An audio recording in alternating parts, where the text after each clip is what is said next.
ये है कमाई का अड्डा। CNBC आवाज मोतीलाल ओसवाल स्टूडियो से लाइव।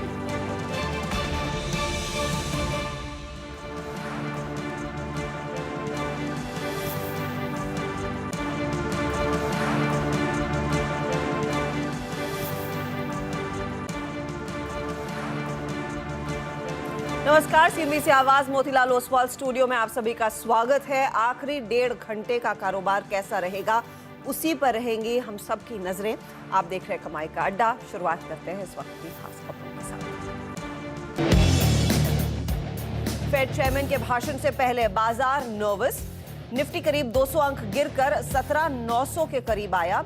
HDFC ट्विंस, रिलायंस और इंफोसिस ने बनाया सबसे ज्यादा दबाव। निफ्टी बैंक और तेजी से फिसला। अनुमान से कम मार्जिन्स और सुस्त डिमांड की आशंकाओं के बीच टीसीएस करीब 2% फिसला। हमसे एक्सक्लूसिव बातचीत में मैनेजमेंट पूरी खराब माहौल में भी किया बेहतरीन प्रदर्शन। अगले साल डबल डिजिट ग्रोथ का दिया भरोसा, लेकिन यूरोप को लेकर जताई चिंताएं। और टीसीएस के नतीजों के बाद बाकी आईटी शेयरों में भी दबाव कायम। इंडेक्स 1.5% फिसला। सरकारी बैंकों में भी आज मुनाफा वसूली का दिन। 5 सत्रों में 5% से ज्यादा फिसला निफ्टी का PSU बैंक इंडेक्स।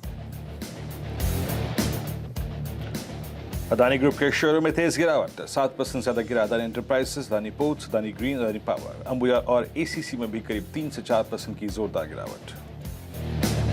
और तीसरी तिमाही में JLR की बिक्री 15% बढ़ने से टाटा मोटर्स ने पकड़ी रफ्तार। शेयर 6% से ज्यादा उछला। CLSA बोला आगे मार्जिन होंगे और भी बेहतर। 512 का दिया लक्ष्य। और सोना BLW में 7% की जोरदार तेजी। सर्बिया की कंपनी नोवेलिक को 4.05 करोड़ रुपए में खरीदेगी सोना BLW। अधिग्रहण से सेंसर और सॉफ्टवेयर सेगमेंट में मिलेगी एंट्री। और भारतीय बाजारों में आज हमने देखा है दिन भर मुनाफा वसूली ही कायम है। ऐसे में आपने क्या रणनीति बनानी है आज की समाप्ति के कार्यक्रम के लिए, उसी पर वीरू और मेरी नजरें रहेंगी। Good afternoon. 200 पॉइंट नीचे इस समय निफ्टी 18,896 के लेवल्स पर, तो 18,900 के नीचे हम एक बार फिर फिसलते हुए दिखाई दे रहे हैं। निफ्टी बैंक 552 अंकों की गिरावट पर है। और अगर आप निफ्टी बैंक के साथ साथ मिड कैप इंडेक्स का भी हाल देखेंगे तो वहां पर भी 250 अंकों तक का नुकसान ही देखने को मिल रहा है। इसीलिए एडवांस डिक्लाइन रेशियो जैसे जैसे दिन बढ़ा है, वो गिरने और बढ़ने वाले शेयरों के बीच जो गैप था वो भी बढ़ता हुआ दिखाई दे रहा है। और ऑफ कोर्स ये ट्रेड आज गिरने वाले शेयरों की कमान में दिखाई देने लगा है। अलग अलग पॉकेट्स जहां पर स्ट्रेंथ और वीकनेस है उस पर आएंगे, लेकिन पहले इंडेक्स का व्यू आपके सामने पेश करेंगे। वीरू, 17,900 से आंख मिचोली खेलने का सिलसिला अब शुरू हो चुका है। ये 200 पॉइंट का जो डिप आया है कल की तगड़ी मजबूती के बाद, इसे कैसे पढ़ना है? क्या अप्रोच लेकर क्लोज की तरफ उतरे? देखिए गुड आफ्टरनून पहले तो। और सुबह हमारी क्लियर अप्रोच थी। देखिए आशीष का पहला प्रश्न यही था कि क्या 18,200 की तरफ जा रहे हैं। डेटा में कल 18,200 कहीं नहीं था।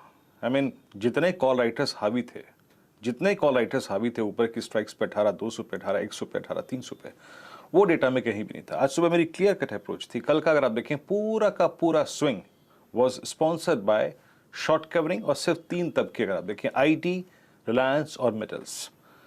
हर्षदा शुरुआती अगर आप देखें, मैंने एग्जैक्टली कमेंट्री में यही कहा था कि पहले जज कीजिएगा कि 18,026, 17,966 होल्ड कर रहा है नहीं कर रहा है।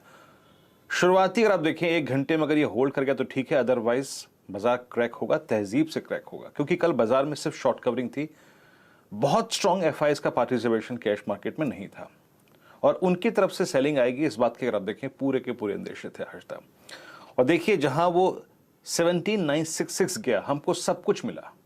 मेरा क्लियर थॉट था the moment you will breach first base on the down side, you will see second base. जहां टूटा पहला बेस आप देखेंगे 17,966 टूटते ही साथ हर्षदा आपको 927 भी मिला। और निफ्टी का आज का लो जो था वो करीब करीब आप समझ लीजिएगा कि डॉक्टर साहब रणनीति फिर रखिए, बेस 2 क्या है, इट्स 17,858 और हमारा लो क्या है एग्जैक्टली 17,859। 1 पॉइंट के फ्रैक्शन से आज हम अपना शॉर्ट का टारगेट छू के आए।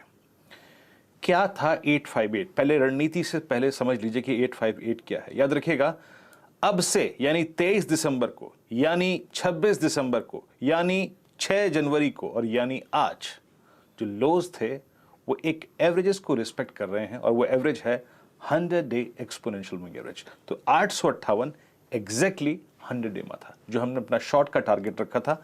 अगर पहला ऑप्शन बेस 18,000 वॉलेट हो जाए, वो हो गया। अब क्या करें? अब बाकी सब हटा लीजिए, बाकी सब अगर आप देखें कल का डेटा था। अब क्या करें? क्या अप्रोच होनी चाहिए? क्या अगर मैं शॉर्ट कवर करके बैठा हूं, अब नेक्स्ट स्टेप क्या होना चाहिए? आइए लेके आइए जरा एक बार पहले डाउ जोन्स फ्यूचर्स और उसके बाद लेके आइएगा पुट कॉल। अगर आप देखें जो स्टैट्स हैं, देखिए डाउ जोन्स फ्यूचर्स, अगर आप कल के सिंकिंग बिहेवियर, यानी कल आप एक स्ट्रॉन्ग ओपनिंग दिखा रहे थे, आप हायर लेवल्स पे थे लेकिन सिंक हो गए, 32 अंक और करीब करीब 40 अंक नीचे थे, अब करीब 59 अंक नीचे हैं। हर्षदा जरा आप एक बार आपकी स्क्रीन पर 6 स्ट्राइक्स रखूंगा मैं, जरा आप उसको देखिए। आज क्या क्या हुआ? आज आपने 50 डेमा पे ओपनिंग दी, आप सिंक हो गए, आप 20 डेमा की तरफ गए भी नहीं, आपने 18,000 वॉलेट किया, आपने छू दिया on the down side 100 day exponential moving average. Harshada जरा आप स्क्रीन को रीड कीजिएगा। Strong call writers now at 18,000, यानी लॉजिकली अब आपका शॉर्ट पे अगर आपने ओपन रखी है तो 18,010 या फिर 17,980 का स्टॉप लॉस होना चाहिए। और याद रखिएगा हर्षदा, इस वीकली कॉन्ट्रैक्ट में 2 पुट राइटर्स थे, 17,800 और 700, उसमें से भी एक पुट राइटर अब एग्जिट ढूंढ रहा है 17,800 वाला। सो मैं यही कहूंगा, अगर आपने शॉर्ट पे पैसा कमा लिया तो ठीक है, अगर आप स्टॉप लॉसेस लगा के बैठना चाहते हैं तो लगाइए। लेकिन अब अगर स्क्रीन पे कभी भी ऑन द निफ्टी 858 या फिर 850 वॉलेट हुआ तो पेन बहुत बढ़ेगा। सो एज अ ट्रेडर अगर आपको शॉर्ट की अपॉर्चुनिटी दोबारा मिले तो ऊपर करिएगा। स्टॉप लॉसेस मैंने आपको दे दिए 810, 820, 830, बट अगर इस बार 858 वॉलेट हुआ, that is 100 day exponential moving average, option stats नहीं सपोर्ट कर रहे हैं उसको, आपको पेन मार्केट में काफी दिखाई देगा। Now come back to nifty bank. Nifty bank लेके आइए। क्लियर अप्रोच थी, मैंने एक वर्डिंग्स में अगर आप देखें बिल्कुल कह दिया था कि देखिए बैंक निफ्टी में स्ट्रेंथ तभी होगी जब तक आप 42,500 के ऊपर रहेंगे, और 42,500 के ऊपर रहना जरूरी है। और अगर ड्यूरिंग द डे एक डिप टुवर्ड्स बेस 1 मिले तो बाय कीजिएगा, लेकिन कुछ देर बाद, ये नहीं कि इमीडिएटली। अगर आप देखें आज सुबह खुल के बात यही हुई थी कि आज का ट्रेड हमें लोकेट करना पड़ेगा। टीसीएस था, रेस्ट ऑफ एशिया था, डाउ फ्यूचर्स थे, कल का यूएस का मार्केट का स्लाइड था, रिलायंस था, निफ्टी आईटी था। हर्षदा जैसे ही बेस 1 टूटा, 241 शुरुआती आधे घंटे में टूट गया था, और उसके बाद हमें क्या मिला? हमारा टारगेट था, प्लीज बेस 2 लेके आइए निफ्टी बैंक का, हमारा निफ्टी बैंक का शॉर्ट टारगेट था 42,010 और 41,890। और आप जाइए निफ्टी का इंट्राडे लो देखिए, निफ्टी आईटी का, निफ्टी बैंक का, ये 41,857 डॉट। अगर आप देखें वही 30-35 घंटों के दौर में हमने वो शॉर्ट ट्रेड खेल लिया आज तक। अगर आपने शॉर्ट कवर कर लिया तो ठीक है, बट आज का लो याद रखिएगा सिमिलर है एग्जैक्टली 6 जनवरी के लो के। ऑप्शन स्टैट्स क्या कहते हैं आइए देखते हैं। ऑप्शन स्टैट्स को जज करने की कोशिश करते हैं। कॉल राइटर्स कहां आ रहे हैं, पुट राइटर्स कहां पे आ रहे हैं? अगर आप इस वक्त देखें तो 42,000 का कॉल राइटर जहां पे हम ट्रेड कर रहे हैं हर्षदा, वो सुपर कन्विक्शन के साथ खड़ा हुआ है। Look eight 42,000 call writer, 32 lakh का आउटस्टैंडिंग वाई, 22 लाख कॉल भी की यहां पे, और पुट राइटर्स के पास कन्विक्शन बिल्कुल नहीं है। याद रखिएगा रेजिस्टेंस 1, सॉरी बेस 1, इसके नीचे वीकनेस यानी 42 to 41 के नीचे वीकनेस परसिस्ट करेगी। 42, 41 के नीचे it's a sell on rise. और एक चीज याद रखिएगा, नीचे की तरफ 41,810, 840, 850 के आसपास जब भी मिले शॉर्ट कवर करिएगा। And in both cases Harshada मैं लास्ट कमेंट करूंगा, ऑन निफ्टी 17,850 और बैंक निफ्टी में अगर किसी भी सर्कमस्टेंसेस में इस बार 41,800 वॉलेट होता है, दोनों ही सर्कमस्टेंसेस में निफ्टी और निफ्टी बैंक, पेन एक्सट्रीम होगा, क्योंकि उसके बाद स्टॉप लॉसेस इस रेंज के ट्रिगर होंगे हर्षदा। तो ये फिलहाल इंडेक्स की स्थिति, लेकिन अब आपके लिए लेकर आते हैं स्टॉक्स का हाल। और इनफैक्ट कुछ स्टॉक्स तो है जो ज़्यादा दर्द में है इंडेक्स की तुलना में। वही आपके सामने पेश करते हैं। ट्रेंड क्योंकि नेगेटिव है तो शायद बिकवाली वाले सौदे आपकी स्क्रीन पर पहले आएंगे और अदानी ग्रुप का हाल आज थोड़ा सा बिगड़ा हुआ दिखाई दे रहा है। तबीयत इन स्टॉक्स की नासाज है। 5.5% के नुकसान पर अदानी एंटरप्राइजेस ट्रेड करता हुआ। अदानी पोर्ट में 3% तक का करेक्शन देखने को मिला है। आज ऑटो में एक आपको आउट परफॉर्मर दिखेगा टाटा मोटर्स, लेकिन आज का बड़ा अंडर परफॉर्मर है आयशर मोटर्स और भारती एयरटेल। कल सीएलएसए की रिपोर्ट पर काफी चमका, काफी दौड़ा, लेकिन आज कॉल हो रहा है थोड़ा सा डिस्कनेक्ट, लाइन हो गई है खराब, 2.5% नीचे। Ambuja cement, Punjab national bank, Concor, intellect design, ये बाकी शेयर हैं जहां पर हमने देखा है हैवी वॉल्यूम्स के साथ दरअसल वो मंदी की पोजीशन साफ तौर से बनती दिखाई दी है। लेकिन तेजी कहां पर है? टाटा मोटर्स, क्योंकि यहां पर बिक्री के आंकड़े जो जेएलआर के आए हैं, जो जेएलआर का अपडेट है वो काफी मजबूत, 6% ऊपर स्टॉक। सोना बीएलडब्ल्यू एक एक्विजिशन की खबर पर 6.5% के गेन्स दिखा रहा है। अपोलो हॉस्पिटल में थोड़ी सी रेजिलियंस देखने को मिली है और हिंदुस्तान कॉपर एक आउट परफॉर्मर रहा है। मेटल साइकिल में आज फिर यहां पर 2 से 2.5% तक का इजाफा देखने को मिला है। ये फिलहाल है वो काउंटर्स जिसमें सबसे ज्यादा एक्टिविटी आज के दिन बनती दिखाई दी। अब इनमें क्या ट्रेड लेना है, इसके अलावा और कौन से ट्रेड्स देखने को मिल रहे हैं, उस सब पर हमारे जानकार आपकी मदद करेंगे। फंडामेंटल्स के लिए मयूरेश जोशी साथ देंगे और टेक्निकल्स पर हम बात कर रहे हैं आज फिर प्रकाश गाबा, स्वाति होतकर, सुदीप शाह, श्रीकांत चौहान से और मानस जायसवाल भी हमारे साथ कार्यक्रम में जुड़ रहे हैं। कॉर्पोरेट स्कैन आज का आउट परफॉर्मर शेयर सोना कॉमस्टार, कंपनी के एमडी और ग्रुप सीईओ विवेक विक्रम सिंह हमारे साथ होंगे। नए एक्विजिशन पर बात करेंगे डिटेल में, कितनी बड़ी अपॉर्चुनिटी ये साबित होती हुई दिखाई देगी सेंसर के मार्केट में उतरना। रिलायंस कैपिटल दिवालिया मामले में क्या है नया ट्विस्ट, इस पर यतिन एक अपडेट देने वाले हैं। सुमित आपको बताएंगे कि चीनी शेयरों में क्या हरकत देखने को मिल रही है, क्या चल रहा है वहां पर। इसके अलावा चार का चौका तो होगा ही, सस्ता ऑप्शन मानस जायसवाल से। सुदीप शाह आपको बताएंगे एफएनओ का सुपरस्टार, चार्ट का चमत्कार स्वाति होतकर के जिम्मे, तो मिड कैप फंडा के लिए तैयार बैठे हैं मयूरेश जोशी। आज 3 बजे हम आपको यहाँ ऑटो एक्सपो की एक झलक भी दिखाने वाले हैं। क्या तैयारी है, कौन से बड़े लॉन्चेस देखने को मिलेंगे, वहाँ से क्या हेडलाइंस निकल कर आएंगी, इस पर बात होगी दीपाली राणा से। और ऑफ कोर्स हमारे साथ जुड़ने वाले हैं आशु मदान, जेएम फाइनेंशियल्स के एमडी, उनसे भी डिटेल में होगी चर्चा कि इस मार्केट को कैसे करें अप्रोच। वीरू जय, चलिए तो इस अगर आप देखें रूपरेखा को आपने समझ ही लिया, हर्षदा जो प्रस्तुत की। अब आइए एक काम करते हैं, कुछ ट्रेड्स के प्रोस्पेक्टिव से बातचीत करते हैं। पहले खुल के ट्रेड लेते हैं। मानस, प्रकाश और मयूरेश हमारे साथ हैं। मानस, गुड आफ्टरनून। आपका कन्विक्शन आइडिया क्या रहेगा मानस, इस डिप के बाद आप कुछ बाय करेंगे या फिर आपको लगता है कि इट्स अच्छी अपॉर्चुनिटी है एक बार फिर से लेने की? Good afternoon Virendra ji. तो देखिए, खरीदारी करने का ट्रेड होगा और बहुत सारे स्टॉक्स में ब्रेकआउट भी देखने को मिला है। तो ऐसा नहीं है कि मार्केट में वीकनेस के चलते सभी जगह वीकनेस है। बहुत सारे स्टॉक्स ऐसे हैं जहां पर स्ट्रेंथ दिख रही है और मेरा समझना ये है कि शायद निफ्टी में करंट लेवल से बहुत ज्यादा गिरावट देखने को नहीं मिलेगी। तो बाय का रिकमेंडेशन है एमएफएसएल पे, मैक्स फाइनेंशियल पे, जहां पर 200 मूविंग एवरेज ब्रीच हुए हैं, वहां पर वॉल्यूम देखने को मिले हैं। तो एमएफएसएल में खरीदारी करेंगे। और मेरे ख्याल से हमने लास्ट वीक भी इस स्टॉक के बारे में बात की थी जब इनवर्स रेंज पैटर्न का ब्रेकआउट देखने को मिला था, तब खरीदारी नहीं की थी। तो अभी आप खरीदारी कर सकते हैं। 760 के स्टॉप लॉस से आपको खरीदारी करनी है। कम से कम 805 रुपए तक के टारगेट आपको एमएफएसएल में देखने को मिल सकते हैं। फाइनेंशियली एक बाय साइड का ट्रेड और ये इनफैक्ट एक आउट परफॉर्मर रहा है पिछले 1.5 हफ्ते से। स्टॉक आज देखिए आसमान छूता हुआ, 5% के गेंस। अब भी मौका है खरीदारी करने का। बहुत तगड़ा ट्रेड दरअसल इस समय मानस ने मोमेंटम के साथ पकड़ा है। 805 आपके लिए टारगेट रहेगा। स्वाति, आफ्टरनून, आपका ट्रेड? यस डेफिनेटली व्यू मेरा लिटिल बिट कॉशियस है, तो मैं दोनों साइड कॉल दूंगी, एक बाय और एक सेल कॉल। सेल कॉल इस मेरा हेवल्स पे है अर्षदा जी। ये काउंटर अगर मैं देख रही हूँ तो 50 डीएमए के नीचे ट्रेड कर रहा है। जो भी इंपॉर्टेंट मूविंग एवरेजेस हम देखते हैं उसके नीचे ट्रेड कर रहा है। काफी पुल बैक अच्छी रैली हम लोग ने देखी थी स्टार्ट ऑफ द मंथ में, बट मुझे लगता है कि वो काफी एक स्ट्रॉन्ग रेजिस्टेंस हमें डीएमए के आसपास नजर आ रहा है। ऊपर में 1200 रुपए का काफी क्लस्टर रेजिस्टेंस बन चुका है। तो जब तक वो ब्रेकआउट नहीं देता है तब तक वापस हमें एक नेक्स्ट पुल बैक रैली नजर नहीं आएगी एंड आई बिलीव इसमें हमें प्रॉफिट बुकिंग नजर आएगा। तो करंट लेवल पे हेवल्स अब शॉर्ट कीजिएगा, 1200 रुपए का स्टॉप लॉस प्लेस कीजिएगा, 1110 का टारगेट में नीचे के साइड देख रही हूँ। कीप इट माइंड ये फ्यूचर्स के लेवल्स हैं। त्रिवेणी टरबाइन मेरा बाय कॉल है करंट लेवल पे। ये पर्टिकुलर काउंटर हम लोग लास्ट 3 ट्रेडिंग सेशन से देख रहे हैं कि continuous high top high bottoms में चल रहा है, एवरेजेस के ऊपर वेल प्लेस्ड हुआ है। अगर मैं मोमेंटम इंडिकेटर हर्षदा जी RSI भी देखती हूँ तो उसमें एक पॉजिटिव क्रॉस ओवर है, तो मुझे लगता है ये स्ट्रेंथ है ये पर्टिकुलर स्टॉक में अपसाइड में, एटलीस्ट इसमें 280 तक हमें अपसाइड पॉजिटिव रैली देखने मिल सकती है। तो करंट लेवल पे त्रिवेणी टरबाइन बाय कीजिएगा, 255 का स्टॉप लॉस प्लेस कीजिएगा for immediate target 280 rupees.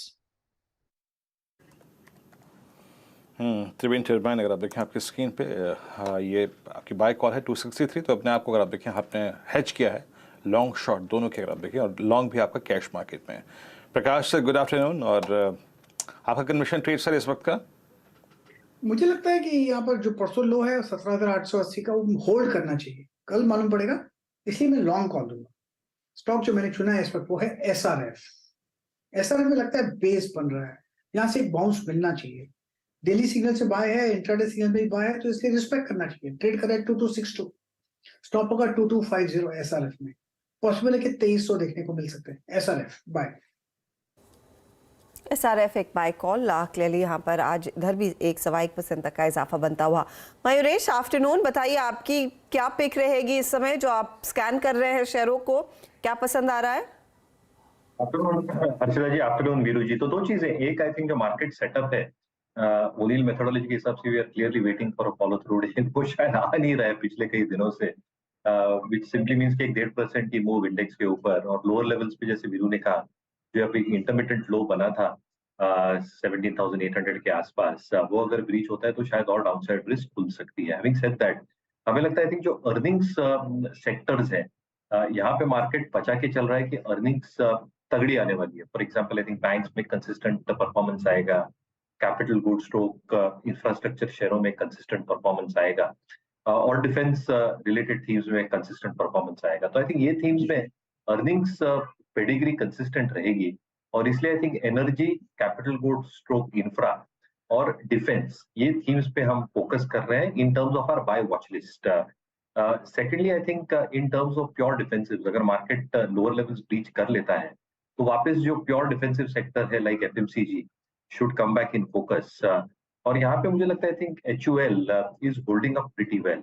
Obviously जो हमारी ओनिल पिवट लेवल्स है 2730, ये क्रॉस करना बहुत अहम है, क्योंकि वहां तक आई थिंक सप्लाई प्रेशर्स रह सकते हैं स्टॉक में।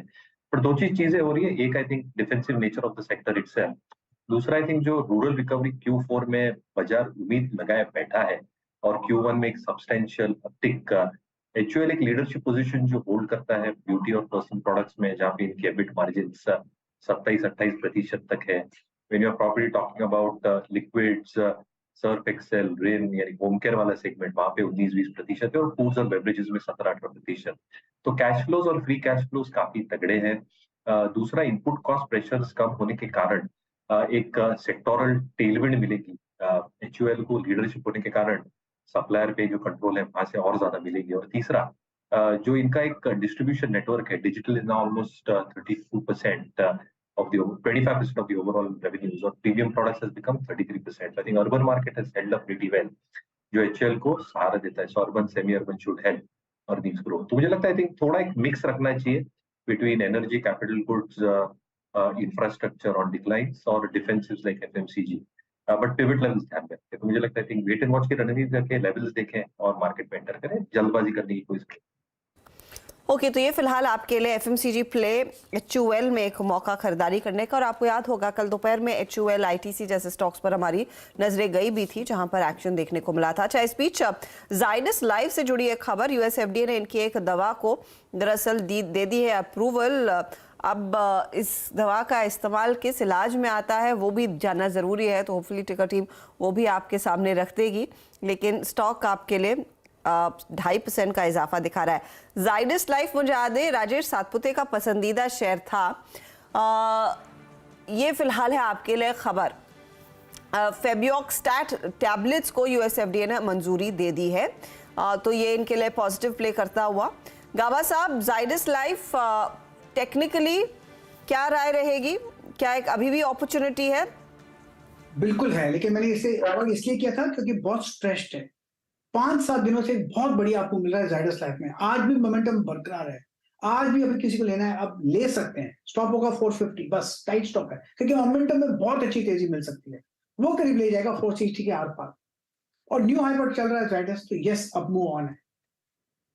अब मूव ऑन है 2.5% तक की तेजी, और ये बेसिकली लोअर यूरिक एसिड की जो दिक्कतें होती है उसको कम करने में मदद आती है। यानी कि गाउट के अगर आप बीमार हैं तो ये दवा खाने से आपकी स्थिति थोड़ी सी बेहतर होगी। ये फिलहाल इस दवा का काम है और यूएस एफडीए से अप्रूवल मिला। आपके लिए एक अपॉर्चुनिटी 460 तक जाने की इस समय दिख रही है। चलिए कुछ और स्टॉक्स आपकी स्क्रीन पर लेकर आते हैं, जहां पर इस घंटे दरअसल चाल बेहतर या बिगड़ती हुई दिखाई दे रही है।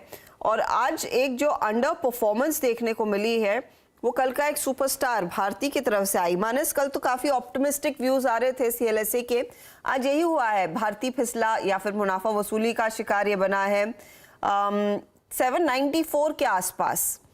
क्या स्थिति दिख रही है? कल और आज की जो पोजीशंस थी उसके मद्देनजर क्या दायरे में ही है या फिर कुछ बदला है स्टॉक में? देखिए अभी तक तो दायरे में है, क्योंकि कल भी अगर एक बाउंस बैक देखने को मिला था, लेकिन जो हर्डल था 825 रुपए का, उसको स्टॉक ने नहीं ब्रीच किया। आज मॉर्निंग में गैप अप ओपनिंग देखने को मिली, 825 के लेवल्स टेस्ट हुए, लेकिन फिर वहां से लगातार गिरावट देखने को मिल रही है। अब देखिए पॉइंट ये है कि पहला साइन नेगेटिव साइन मिला है, क्योंकि 100 मूविंग एवरेज के नीचे फिसला है। लेकिन 2 दिन पहले का जो लो था वो बहुत ही इंपॉर्टेंट सपोर्ट है 790। अगर 790 के नीचे गया और वहां पर ट्रेड होना शुरू हुआ, तब तो ये 200 मूविंग एवरेज को टच करने की कोशिश करेगा, तो जो कि 760 है। तो खरीदारी नहीं करनी है इस गिरावट पे, वेट करना है कोई रिकवरी देखने को मिले, और 805 रुपए के ऊपर अगर स्टॉक सस्टेन करे तभी यहाँ पर आप एक छोटे से पुल बैक के लिए खरीदारी कर सकते हैं, बट फिलहाल के लिए अवॉइड करना चाहिए स्टॉक को।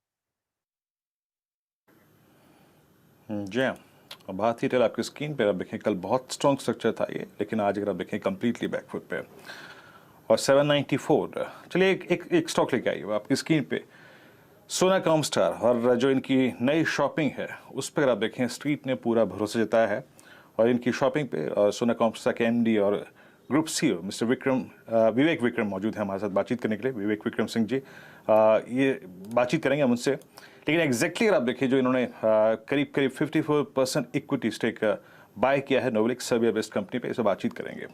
सर नमस्कार, कार्यक्रम में स्वागत है आपका विवेक जी। और इनफैक्ट जिस कंपनी को आज आई थिंक आप लोगों ने, अगर आप देखें 54% इसमें आप स्टेक एक्वायर कर रहे हैं, ये एक इन केबिंग सेंसिंग जो होता है जिसे कहते हैं, और स्पेशली हम आज की तारीख में अगर इंडियन कॉन्टेक्स्ट में समझें सर, तो पिछले लगभग 1.5-2 साल से ये चीज़ें हमें सुनने को मिली हैं। एक पहला फीचर आया था इंडिया में, मेरे ख्याल से वो XUV 700 लेके आई थी, दैट वाज अडास। थोड़ा समझाइए एग्जैक्टली सर, इस कंपनी के अधिग्रहण के लिए गए क्यों आप, क्या ज़रूरत महसूस हुई आपको इसको इंडियन प्रोस्पेक्टिव में सर? तो पहले तो धन्यवाद मुझे यहाँ बुलाने के लिए। हमारी कंपनी का उद्देश्य, जो मकसद है, वो वर्ल्ड मार्केट में अपनी टेक्नोलॉजी को ले जाना है। ये नहीं कि वर्ल्ड टेक्नोलॉजी इंडिया में ले जाने के लिए।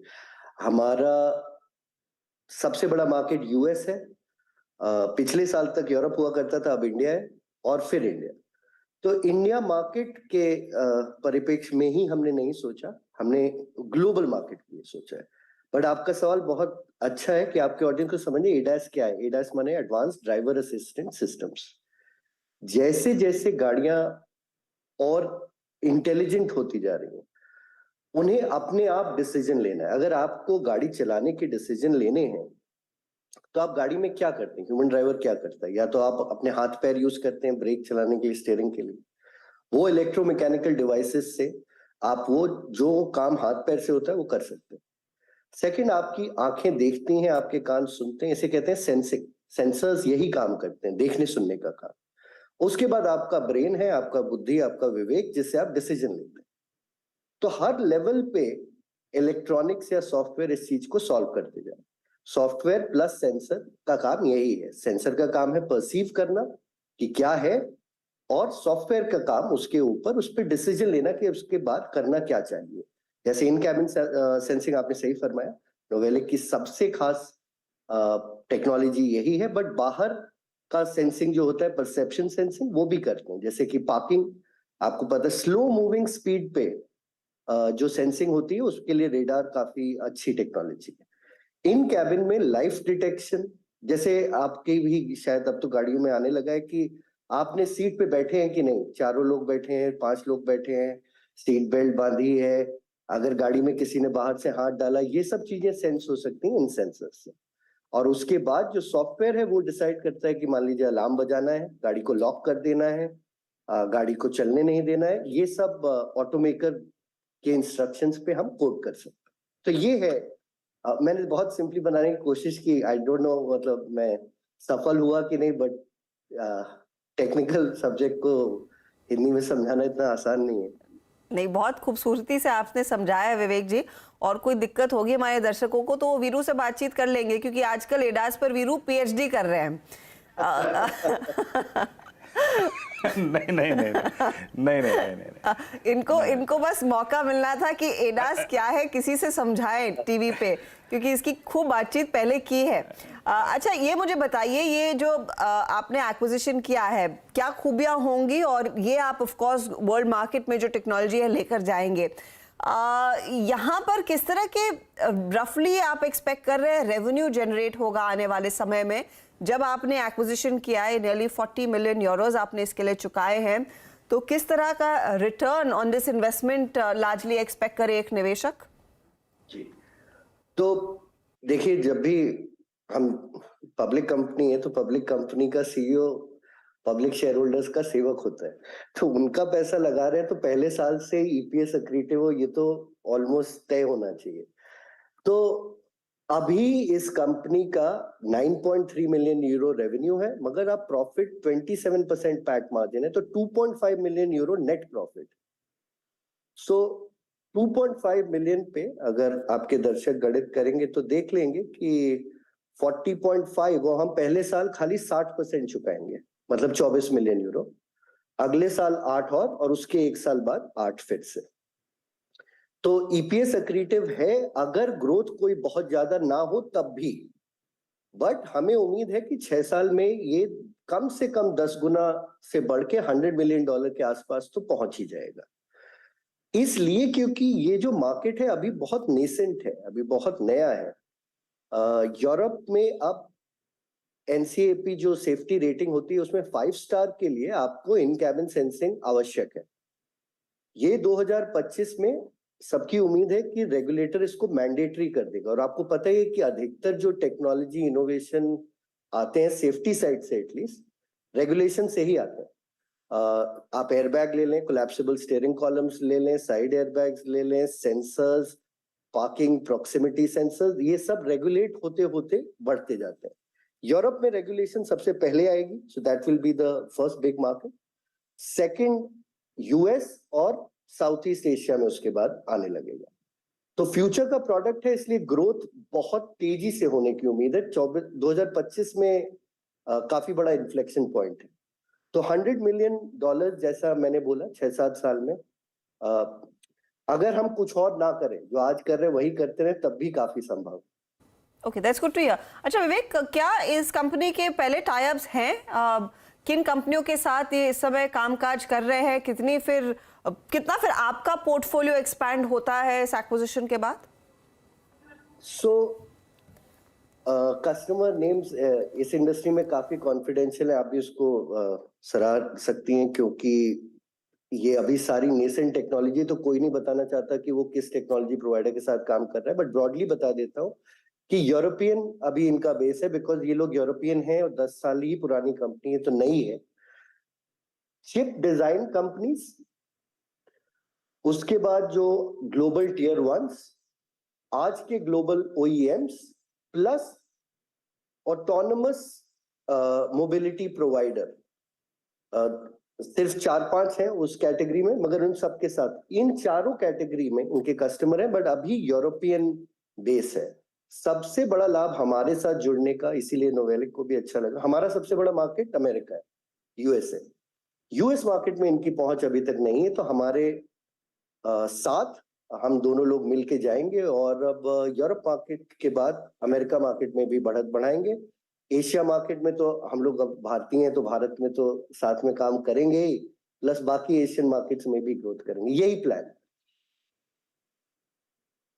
ओके विक्रम जी, मुझे एक बात मैं पूछना चाहूँगा आपसे, जैसे कि पहले इसको महिंद्रा लेके आए अडास को, और आई थिंक जो जिसे कहते हैं ना एडेप्टिव क्रूज कंट्रोल्स को, अभी हुंडई लेके आ रहा है, आई मीन क्रेटा में आई थिंक 2023 के मॉडल में आएगा, MG हेक्टर लेके आ रहा है इसको, टोयोटा ने अगर आप देखें जो अपनी नई गाड़ी लॉन्च करी क्रॉस, आई थिंक उसमें वो लेके आ रहे हैं। जो लोकल मैन्युफैक्चरर्स हैं, जो इंडियन मैन्युफैक्चरर्स हैं, क्या वो कंप्लीट सिस्टम अब आपसे ले सकते हैं पूरा का पूरा अडास का? और क्या अगर ये ग्लोबल किसी कंपनी से लेते और एक डोमेस्टिक कंपनी से लेंगे तो कॉस्ट डिफरेंशियल कितना होगा? क्योंकि हमने देखा है कि अब आप जब अडास लगाते हैं और या फिर आप एडिप्टिव क्रूज कंट्रोल देते हैं तो प्राइसिंग 2-2.5 लाख रुपये बढ़ जाती है। कितना डिफरेंशियल आ पाएगा और कंप्लीट पैकेज क्या वो आपसे बाय कर सकते हैं क्या इसके बाद? वीरेंद्र जी, हम शुरुआत में पूरा एडास सिस्टम देना चाहते भी नहीं है। हमारी स्पेशलिटी सिर्फ इन कैबिन की हम बनाना चाहते हैं और बाकी सब हम मॉड्यूल की तरह करना चाहते हैं। हाँ।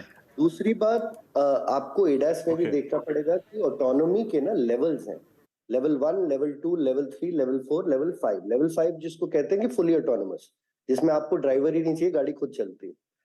अभी जो दुनिया है लेवल 2.5 के आसपास है। इंडियन मार्केट, आपने जितने मॉडल्स के नाम लिए, काफी आदरणीय OEMs हैं, मगर अभी वो लेवल 1.5 या लेवल 2 के आसपास है। हम जिस मार्केट में और जो हमारा प्रोडक्ट है वो लेवल 2.5 से लेवल 3.5 के बीच में है। तो अभी टाइम है, इंडिया में भी वो सब टेक्नोलॉजीज आएंगी, जैसे कि लाइफ डिटेक्शन है। So this product is so sensitive कि अगर आप अपनी गाड़ी में लगाए, इट कैन डिटेक्ट, 5 लोग बैठे हैं, 5 लोगों की हार्ट बीट डिटेक्ट हो सकती है with the accuracy, near accuracy of an ECG machine. अभी वो लेवल ऑफ सोफिस्टिकेशन की ना रेगुलेशन की वजह से, ना OEM के बिजनेस प्लान में वो लेवल ऑफ सोफिस्टिकेशन की अभी आवश्यकता नहीं है। ये आएगी, जैसे यूरोप में क्यों आई है कि कई बार यूरोप और अमेरिका में बच्चे या पेट्स गाड़ी में छूट जाते थे और गर्मी में कई डेथ्स भी हुई हैं, काफी ट्रेजिक सिचुएशंस आई हैं। इसलिए यूरोप में ये रेगुलेशन आया है कि लाइफ डिटेक्शन होना चाहिए गाड़ी में, कि अगर कोई लाइफ फॉर्म अंदर है तो गाड़ी की खिड़कियां खुल जाए या AC चल, टू सॉल्व दैट प्रॉब्लम। अभी इंडिया में वो लेवल पे नहीं है हम लोग। जब आएगा तो बिल्कुल हमारी टेक्नोलॉजी यहाँ के लिए भी तैयार होगी। एक मेरा आखिरी सवाल आपसे, क्योंकि आप अमेरिका की बात कर रहे थे और अमेरिका में रिसेशन का इतना बड़ा डर है, और एक कंपनी जिसके बारे में आजकल काफी लोग पढ़ते हैं, सुनते हैं, वो है Tesla. Numbers are not that great, stock की धुलाई हो रही है। इसका कुछ ब्लो आउट इम्पैक्ट आपके बिजनेस पर अब तक आया है या नहीं, या फिर demand still intact, nothing to worry about? तो मैं हर्षदा जी, कस्टमर स्पेसिफिक तो आपको पता है, मैं कभी कोई जवाब देता भी नहीं हूँ। तो इस बार भी मैं गोल मोल बताने के बजाय साफ साफ बोल दूं कि कस्टमर के बारे में तो हम बताएंगे नहीं। मगर ओवरऑल मार्केट इतना खराब नहीं है एक्चुअली। आई थिंक लीड और लैग इंडिकेटर के बीच में डिफरेंशिएट करना चाहिए। जब तक हम लोग सोचते हैं कि खराब होने, उससे पहले खराब हुआ होता है। तो अब एक्चुअली रिकवरी के ओर बढ़ रहा है। बट एनी विच वे, अगर आपके दर्शकों के लिए भी यही संदेश है कि कॉन्फिडेंस की डेफिनेशन ही यही होती है कि उतार चढ़ाव आए, अनसर्टेनिटी आए, तब भी आप अपने पथ पर अग्रसर रहें। हमारी ग्रोथ प्लान्स, हमारे बिजनेस पे कोई बहुत असर इन सब चीजों का मीडियम टर्म में नहीं पड़ता है। मीडियम टर्म कह रहा हूँ, शॉर्ट टर्म में तो देखिए सबके ऊपर पड़ता है, पर मीडियम टर्म में कुछ ज्यादा नहीं पड़ता है। हम लोग 350 करोड़ रेवेन्यू कंपनी हुआ करते थे 2016 में। वहां से अगर अब तक यहाँ आए, इसके बीच में global recession, Covid, Russia Ukraine, सब कुछ देख चुके हैं, ये रिसेशन भी देख लेंगे। बहुत शुक्रिया हमारे लिए समय निकालने के लिए, and look forward to speaking to you next. Hopefully थोड़ी सी और आप हिंट डालें कि क्या हो क्या रहा है, क्योंकि सब लोग समझना चाहते हैं कि टेस्ला में चल क्या रहा है। अब गोलमोली से ही ज्यादा कुछ ही, थोड़ा गोलमोली बोल दीजिए, समझ जाएंगे। We will read between the lines, but all the very best and wish you a great year ahead. Thank you. तो ये स्टॉक आपके सामने आउट परफॉर्म करता हुआ। मयूरेश, आपने पूरी चर्चा सुनी, टेस्ला पर सीधा जवाब तो नहीं आया, लेकिन ये जो वीरू के PhD वाला सब्जेक्ट है एडास पर, उन्होंने काफी कुछ कहा। कितनी बड़ी अपॉर्चुनिटी होगी, ये 6% जो भाग चुका है स्टॉक, ये पूरे पॉजिटिव फैक्टर इन हो गए हैं या फिर अब भी जगह बची है भागने की? I think more or less it is captured. I'll tell you the reason why. I think overall जो market size है एडास की, ये $43 बिलियन के आसपास है, divided between radar which is around $15 billion और जो इन कैबिन सेंसर्स जैसे विवेक जी बता रहे थे। तो कहीं ना कहीं आई थिंक ये जो अपॉर्चुनिटीज है देख रही है, limited opportunity at this point of time, यानी अपॉर्चुनिटी का स्केल अप होगा as we move head, because content per car especially electric vehicles में across India and across the globe is going to increase. दूसरा देखिए, इनका जो core portfolio है, इसमें जो ईवी प्लेटफॉर्म्स ये रन कर रहे हैं, काफी सिग्निफिकेंट प्लेटफॉर्म्स रन कर रहे हैं, almost 37 EV platforms across continents, north America हो, यूरोप हो, एशिया हो या इंडिया हो।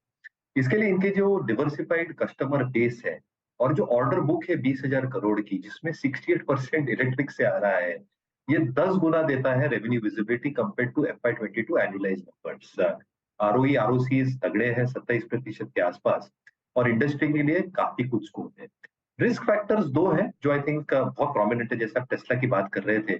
क्या स्पेंडिंग कम हो सकती है in recessionary environment going forward, और कितना डिले हो सकता है because of delayed R&D and delayed launches if a hard recession has to happen. ये शायद नंबर्स पे प्ले आउट हो। बेस एलिवेटेड है और इसलिए आई थिंक मार्केट्स थोड़ा ये भाप रहा है कि शायद डी रेटिंग हो सकती है फॉरवर्ड पी मल्टीपल्स की। इसलिए हमें लगता है I think business model sound है, सेक्टर साउंड है, बट कहीं ना कहीं पी डी रेटिंग होने के चांसेस है because of the recessionary factors in North America. जी हाँ, 16 बिलियन पे आपने डिस्कशन सुना, इनके अधिग्रहण पर, इनकी नई शॉपिंग पे आपने मैनेजमेंट को सुना, मयूरेश जी को सुना। याद रखिएगा मार्केट्स इस वक्त डे लो पर है, डे लो पर, और ज़्यादा रिस्की जानते हैं क्या हो रहा है? ज़्यादा रिस्की और आपका बैंक निफ्टी, जैसे कि मैं अपनी ओपनिंग कमेंट्री में कह रहा था कि the moment you will breach 41,800 screen पे पेन होगा, क्योंकि ये अपना 6 जनवरी का लो है और उसके बाद कोई मतलब उसके बाद अगर आप देखें तो लॉजिकली इट्स 100 डेमा जो आता है पेंडिंग है, 100 डेमा इट कम्स एट 41,100, 41,100 पे वो प्लेस्ड है, और 41,100 और अभी के CMP पे कोई अगर एक लेवल इंपॉर्टेंट है तो वो है करीब 41,600 का, जो कि हमारा 26 दिसंबर की यानी दिसंबर की एक्सपायरी के दिन का लो था। तो बैंक निफ्टी बुरी शेप में, और निफ्टी बैंक जैसे कि मैं कह रहा था कि अगर आप शॉर्ट पे पैसा बना चुके हैं तो भी अच्छी बात है, शॉर्ट अगर रखा है तो रख लीजिए। डे लो हम फिर विजिट करेंगे, इट्स 864 नाउ, और याद रखिएगा हमारा जो 100 डे एक्सपोनेंशियल मूविंग एवरेज है वो प्लेस है करीब करीब आज के लो पे ही। आप वो ब्रीच करेंगे तो आपको स्क्रीन पे कम से कम नहीं तो एक डाउन स्विंग शायद 17,800 तक का दिखाई दे। खैर, तो ये निफ्टी और निफ्टी बैंक दोनों ही डे लो की ट्रैजेक्टरी में ट्रेड कर रहे हैं। खैर, अब चलिए थोड़ा सा विषय को बदलते हैं। दरअसल रिलायंस कैपिटल बोली के मामले में दरअसल जो कल का दिन है वो काफ़ी महत्वपूर्ण है, काफ़ी अगर आप देखें निर्णायक दिन है। कल मामले की जो कमेटी ऑफ क्रेडिटर्स की का फैसला आ सकता है, और इस पूरी खबर को समझने के लिए और इस फैसले के मायने क्या होंगे उसको पूरा समझने के लिए चलते हैं यतिन के पास। Yatin, over to you. देखिए, ये जो मैटर है रिलायंस कैपिटल की बोली का NCLT में, यहाँ काफ़ी सारे आपको टाइमलाइन वाइज चेंजेस होते हुए दिखाई पड़ रहे हैं। इनफैक्ट अगर आप 21 दिसंबर की तारीख को जाएं तो टोरेंट ग्रुप यानी टोरेंट इन्वेस्टमेंट्स ने रिलायंस कैपिटल की जो बोली लगाई थी वो सबसे हाईएस्ट थी। और अगर हम देखें तो यहाँ जो मामला है अभी वो COC के पक्ष में चला गया है, क्योंकि COC अब एक वोटिंग प्रोसेस के जरिए ये डिसाइड करेगा कि जो हिंदुजा ने रिवाइज बिड दी है उसको एक्सेप्ट की जाए कि नहीं की जाए। और लेटर दिस वीक गुरुवार को यानी 12 जनवरी को NCLT में भी इस मामले पे हियरिंग है। आखिर मामला क्या है ये समझते हैं। 21 दिसंबर को टोरेंट इन्वेस्टमेंट्स ने रिलायंस कैपिटल की सबसे ज़्यादा बोली लगाई, वो जो 8,600 करोड़ रुपए के ऊपर थी। अगर हम हिंदुजा की तभी की बिड देखें तो करीब 8,100 करोड़ रुपए के आसपास थी रिलायंस कैपिटल के लिए। लेकिन 22 दिसंबर को हिंदुजा ने एक रिवाइज्ड बोली COC यानी कमिटी ऑफ क्रेडिटर्स को सबमिट की, जो लगभग 9,000 करोड़ रुपए के आसपास थी।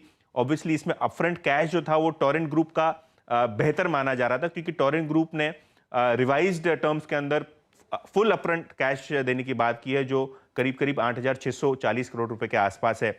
ऑब्वियसली अगर हम एक्सपर्ट्स की माने और जो लीगल ओपिनियन जो लोग देते हैं उनकी माने तो जो दीवान हाउसिंग के टाइम या SRE इंफ्रास्ट्रक्चर के टाइम जो ट्रीटमेंट हुई थी COC के जरिए, वो ये थी कि कोई प्रकार की रिवाइज बिडिंग नहीं थी, काफ़ी ट्रांसपेरेंट तरीके से बिडिंग हुई थी। जो प्रक्रिया थी वो ड्यू प्रक्रिया जो है ये टोरेंट ने भी फॉलो की थी रिलायंस कैपिटल की बोली लगाने के टाइम। तो ये एक क्वेश्चन रहेगा और ये एक चीज़ रहेगी पॉइंट ऑफ कंटेंशन के लिए ये हफ्ते कि रिलायंस कैपिटल का अब आगे जाके क्या होने वाला है, क्योंकि ये जो रीबिडिंग के प्रोसेस अगर अलाउ किया जाए तो इसके अंदर लीगल हर्डल्स आ जाएंगे, लिटिगेशन होगा, डिले होगा जो शायद सीओसी के पक्ष में ना जाए। तो क्लियरली अभी तो एडवांटेज टोरेंट दिखाई पड़ रहा है, लेकिन ये देखा जाएगा कि सीओसी का क्या निर्णय है और एनसीएलटी का क्या निर्णय है इस मामले में। जी हाँ, चलिए तो यतन बहुत बहुत शुक्रिया इस पूरी आप देखें खबर को और मुद्दे को समझाने के लिए। तो कल कमेटी ऑफ क्रेडिटर्स का फैसला आना है, बेहद महत्वपूर्ण ये फैसला आपकी स्क्रीन पर आप देखें 1170 पे। चलिए अब एक काम करते हैं, यहाँ से निकलते हैं। मैं कोई प्रोस्पेक्टिव नहीं दूंगा इस पे। I mean let's wait for the decision tomorrow. और अब एक हमारे साथ पैनल में सुदीप और जुड़ चुके हैं, उनसे करेंगे बातचीत टेक्निकल पर्सपेक्टिव से। सुदीप नमस्कार, कार्यक्रम में स्वागत है आपका। बताइए सुदीप, आपका कन्विक्शन आइडिया इस वक्त का क्या होगा, क्या चीज़ कर रहे हैं आप?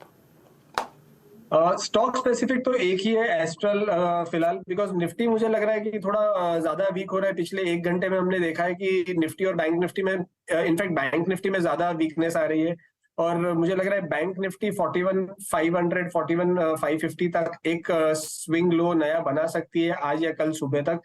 तो वहां पे मुझे थोड़ा वीकनेस लग रहा है बैंक निफ्टी में, क्योंकि बैंक निफ्टी अपना 50 डीएमए के नीचे आज सस्टेन कर रहा, आज क्रॉस नहीं कर पाया और पूरा दिन सस्टेन कर रहा था। और इसी जो डाउन फ्लो में मुझे लग रहा है अब नेक्स्ट इसका जो रिविजिट कर सकते हैं वो अपना 100 डीएमए आ सकता है जो 41,100 41,200 के आसपास है। तो एक डाउन मूव बैंक निफ्टी में लग रहा है। और स्पेसिफिकली अगर निफ्टी की भी बात करें तो वहां पे भी 17,750 17,770 का एक मूव नीचे आ सकता है, क्योंकि आज हमने जो अभी का ये जो फॉल है, हमने 3 दिन में दूसरी बार 100 डीएमए को ब्रीच किया है। और मुझे लग रहा है 17,950 एक बहुत इंपॉर्टेंट अब रेजिस्टेंस हो जाएगा, बिकॉज जो कॉल राइटिंग हो रही है 17,900 में 18,000 के स्ट्राइक प्राइस में वो बहुत एग्रेसिव है।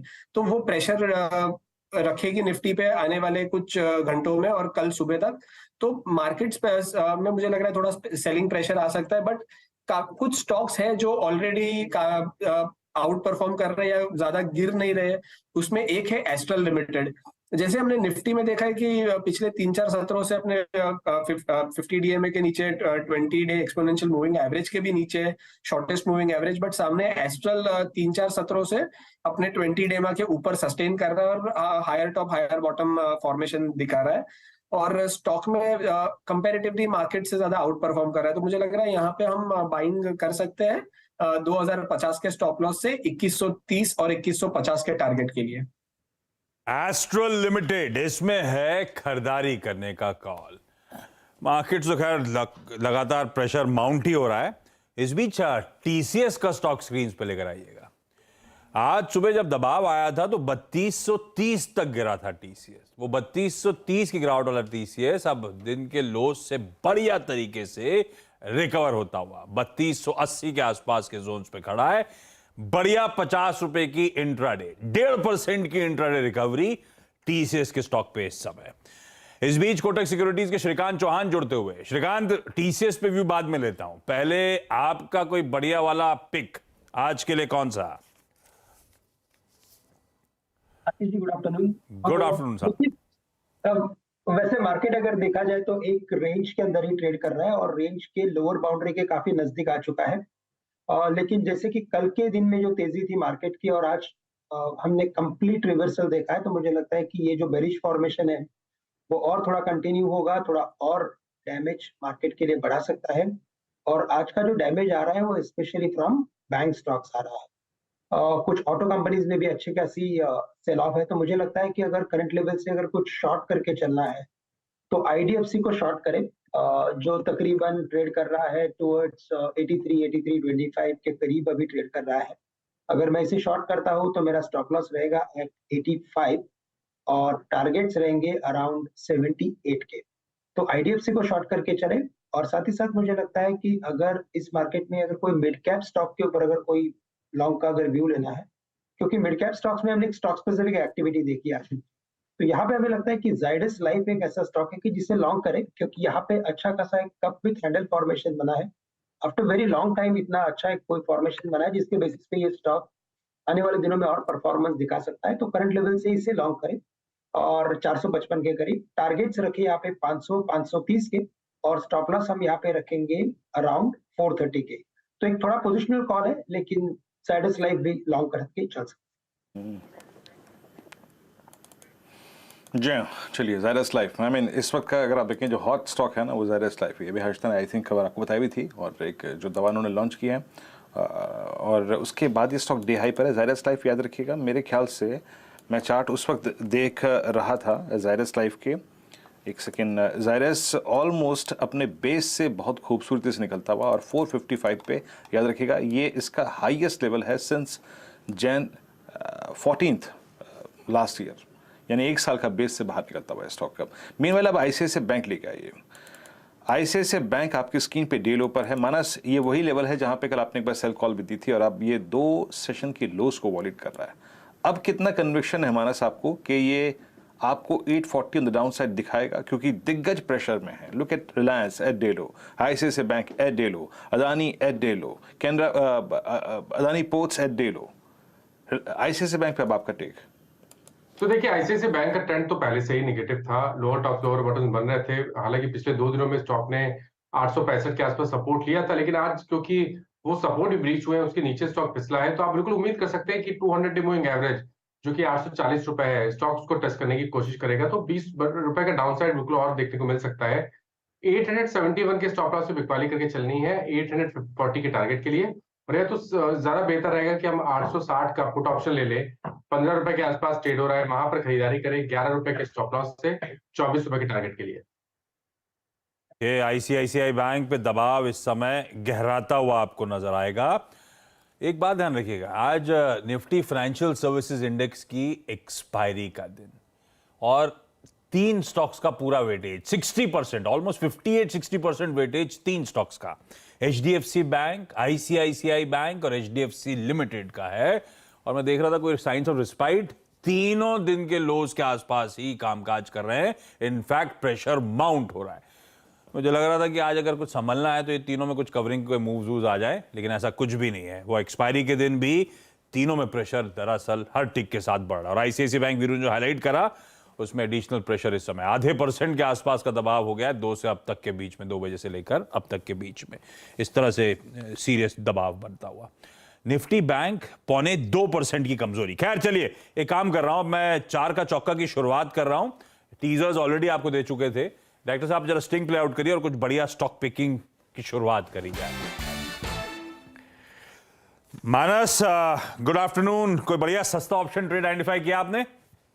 Good afternoon Ashish ji. तो देखिए अदानी पोर्ट पे बिकवाली करने का ट्रेड लेना है तो ऑप्शन के थ्रू बिकवाली का ट्रेड लेंगे। अदानी पोर्ट का 780 का पुट ऑप्शन जो कि 18 रुपए पे ट्रेड हो रहा है, वहां पर खरीदारी करेंगे।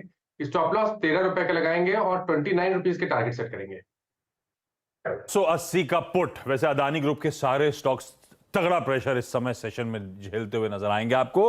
अदानी पोर्ट्स मानस का प्रेफर्ड सस्ता ऑप्शन का ट्रेड, 780 का पुट खरीदने के मौके ढूंढिएगा। यहां पर 18 पे चल रहा है, इन लेवल्स पर ट्रेड इनिशिएट करिए, 13 का लगाइए स्टॉप लॉस। आज का एफएनओ सुपरस्टार सुदीप शाह साहब बताएंगे आपको। सुदीप जी, कौन सा है एफएनओ का सुपरस्टार सर? सुदीप जी आपके लिए फ्रीज हो गया फ्रेम क्या? नहीं सुदीप जी सुनाई दे रहा है आपको?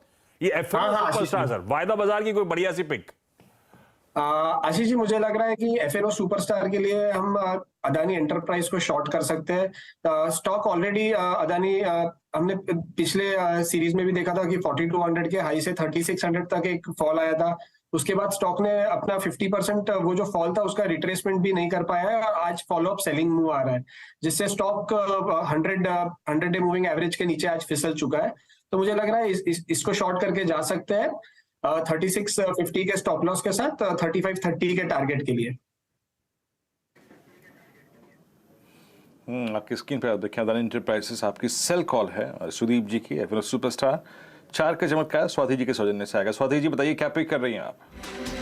4 के चमत्कार में मैं बाय कॉल देना चाहूंगी हिंदुस्तान यूनिलीवर पे। इसमें से मंथली चार्ट काफी स्ट्रॉन्ग है, high top high bottom formation में चल रहा है। Only interesting fact is that कि ये कप एंड हैंडल फॉर्मेशन बना रहा है मंथली में, अभी हैंडल के आसपास है। फॉर्मेशंस बन रहा है। डेली चार्ट में जो भी इंपॉर्टेंट मूविंग एवरेजेस के ऊपर वेल प्लेस्ड हो रहा है, मुझे लगता है इसमें काफी स्ट्रॉन्ग पोटेंशियल है 2720 2740 तक हमें रैली देखने की। तो करंट लेवल पे HUL बाय कीजिएगा, 2600 का स्टॉप लॉस प्लेस कीजिएगा फॉर इमीडिएट टारगेट ऑफ 2720 में।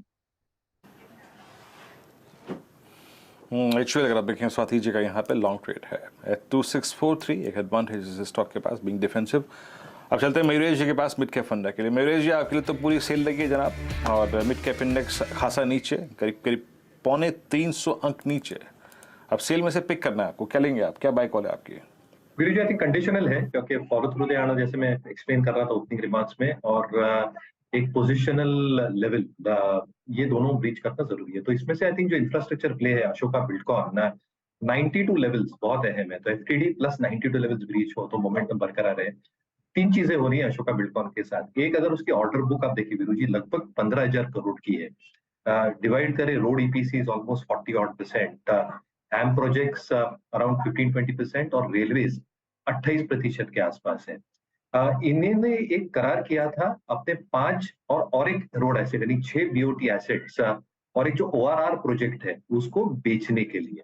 तो जैसे ये प्रोसीड्स आएंगी, स्पेसिफिकली ORR, पहले pot projects is basically for ensuring के SBI Macquarie एग्जिट कर लेता है, उससे बैलेंस शीट और हल्की हो जाएगी। जो डेट इक्विटी 0.2 टाइम्स पे है वो शायद डेट फ्री हो जाए by the end of Q4, क्योंकि Q4 में प्रोसीड्स आने की पूरी आकांक्षा है।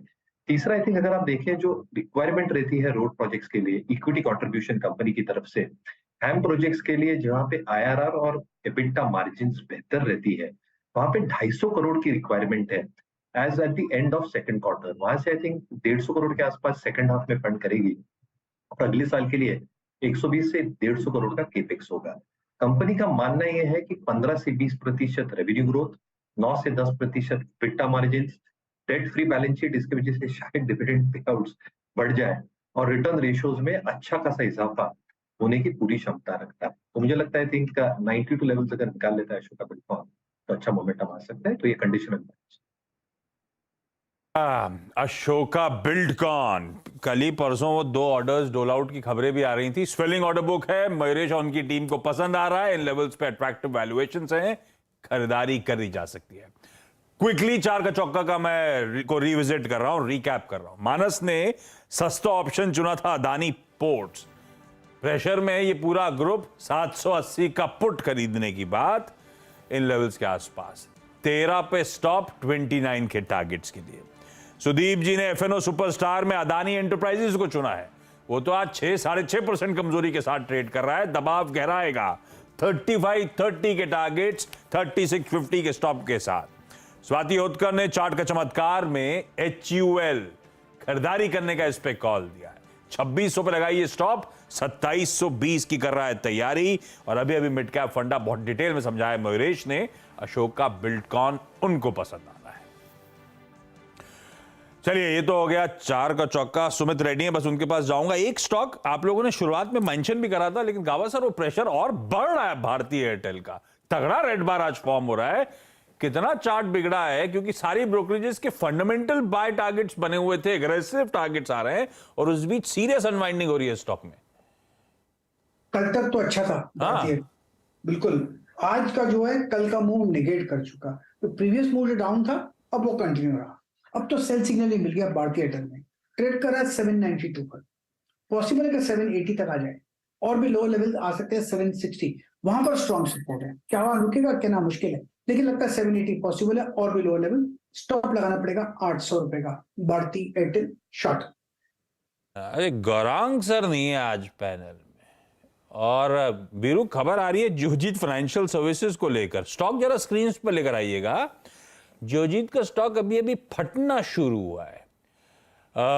रेखा झुंझुनवाला ने शायद अपना स्टेक, यहां पे अभी भी नोटिफिकेशन एक्सचेंजेस पे आ रहा है, स्टेक बढ़ाया है, और ये देखिए जियोजीत चलना शुरू, तगड़ा मूव बनता हुआ। मानस चारा क्विकली चार्ट चेक दे दीजिए जियोजीत का। गौरांग सर सुन रहे हैं, ध्यान रखिएगा। बिल्कुल, तो फिर कोई डरने की बात नहीं है, क्योंकि जो आउटलुक है वो पॉजिटिव है। 100 डे मूविंग एवरेज ब्रीच हो चुके हैं, कंसोलिडेशन के बाद का ब्रेकआउट है, और आई थिंक 52 रुपीज तक के भाव देखने को मिल सकते हैं। तो करंट लेवल्स पे भी खरीदारी की जा सकती है, 47.50 की स्टॉप लॉस। तो बढ़िया मूव आ रहा है। खैर वो न्यूज पैक के चलते मूव आता हुआ और हर टिक के साथ मोमेंटम पिकअप हो रहा है, बढ़िया मूव कर रहा है। एक स्टॉक और था जिसपे मेरे को व्यू लेना था, लेकिन चलिए पहले अब सुमित के पास जा रहा हूं, उसके बाद बाकी स्टॉक्स को कवर करेंगे। पहले क्या चल रहा है, क्या है आज का?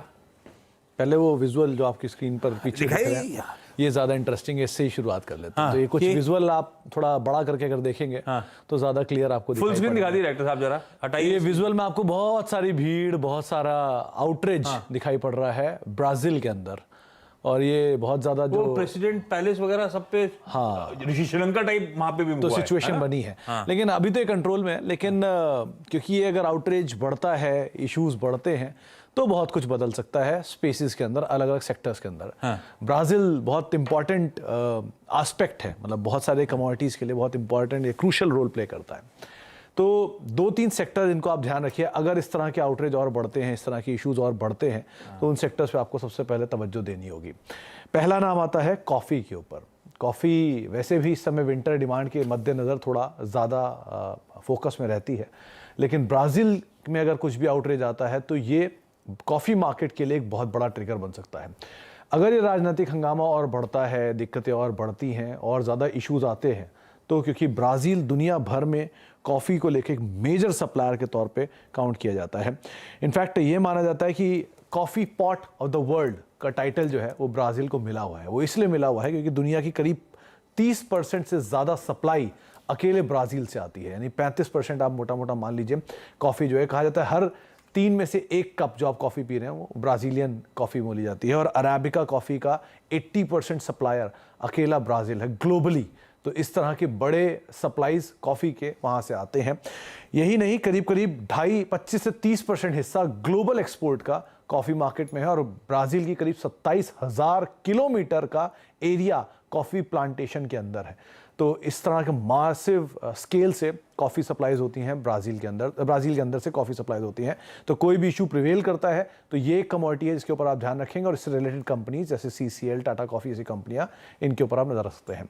दूसरी बड़ी कमोडिटी जो ब्राज़ील से काफ़ी ज़्यादा रिलेटेड है वो है शुगर, क्योंकि कॉफ़ी के साथ साथ शुगर का भी ब्राज़ील 50% जब सप्लाईज जो है शुगर की दुनिया भर में, वो ब्राज़ील की तरफ से होती हुई आती हैं।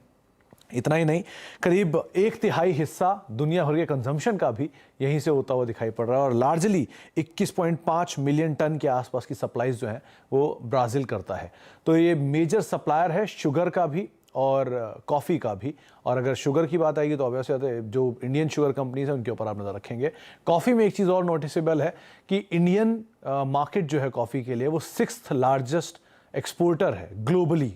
भले वो सिर्फ 3% प्रोड्यूस करती है ग्लोबल प्रोडक्शन का, लेकिन उसके बावजूद भी 6ठी सबसे बड़ी सप्लायर है दुनिया की।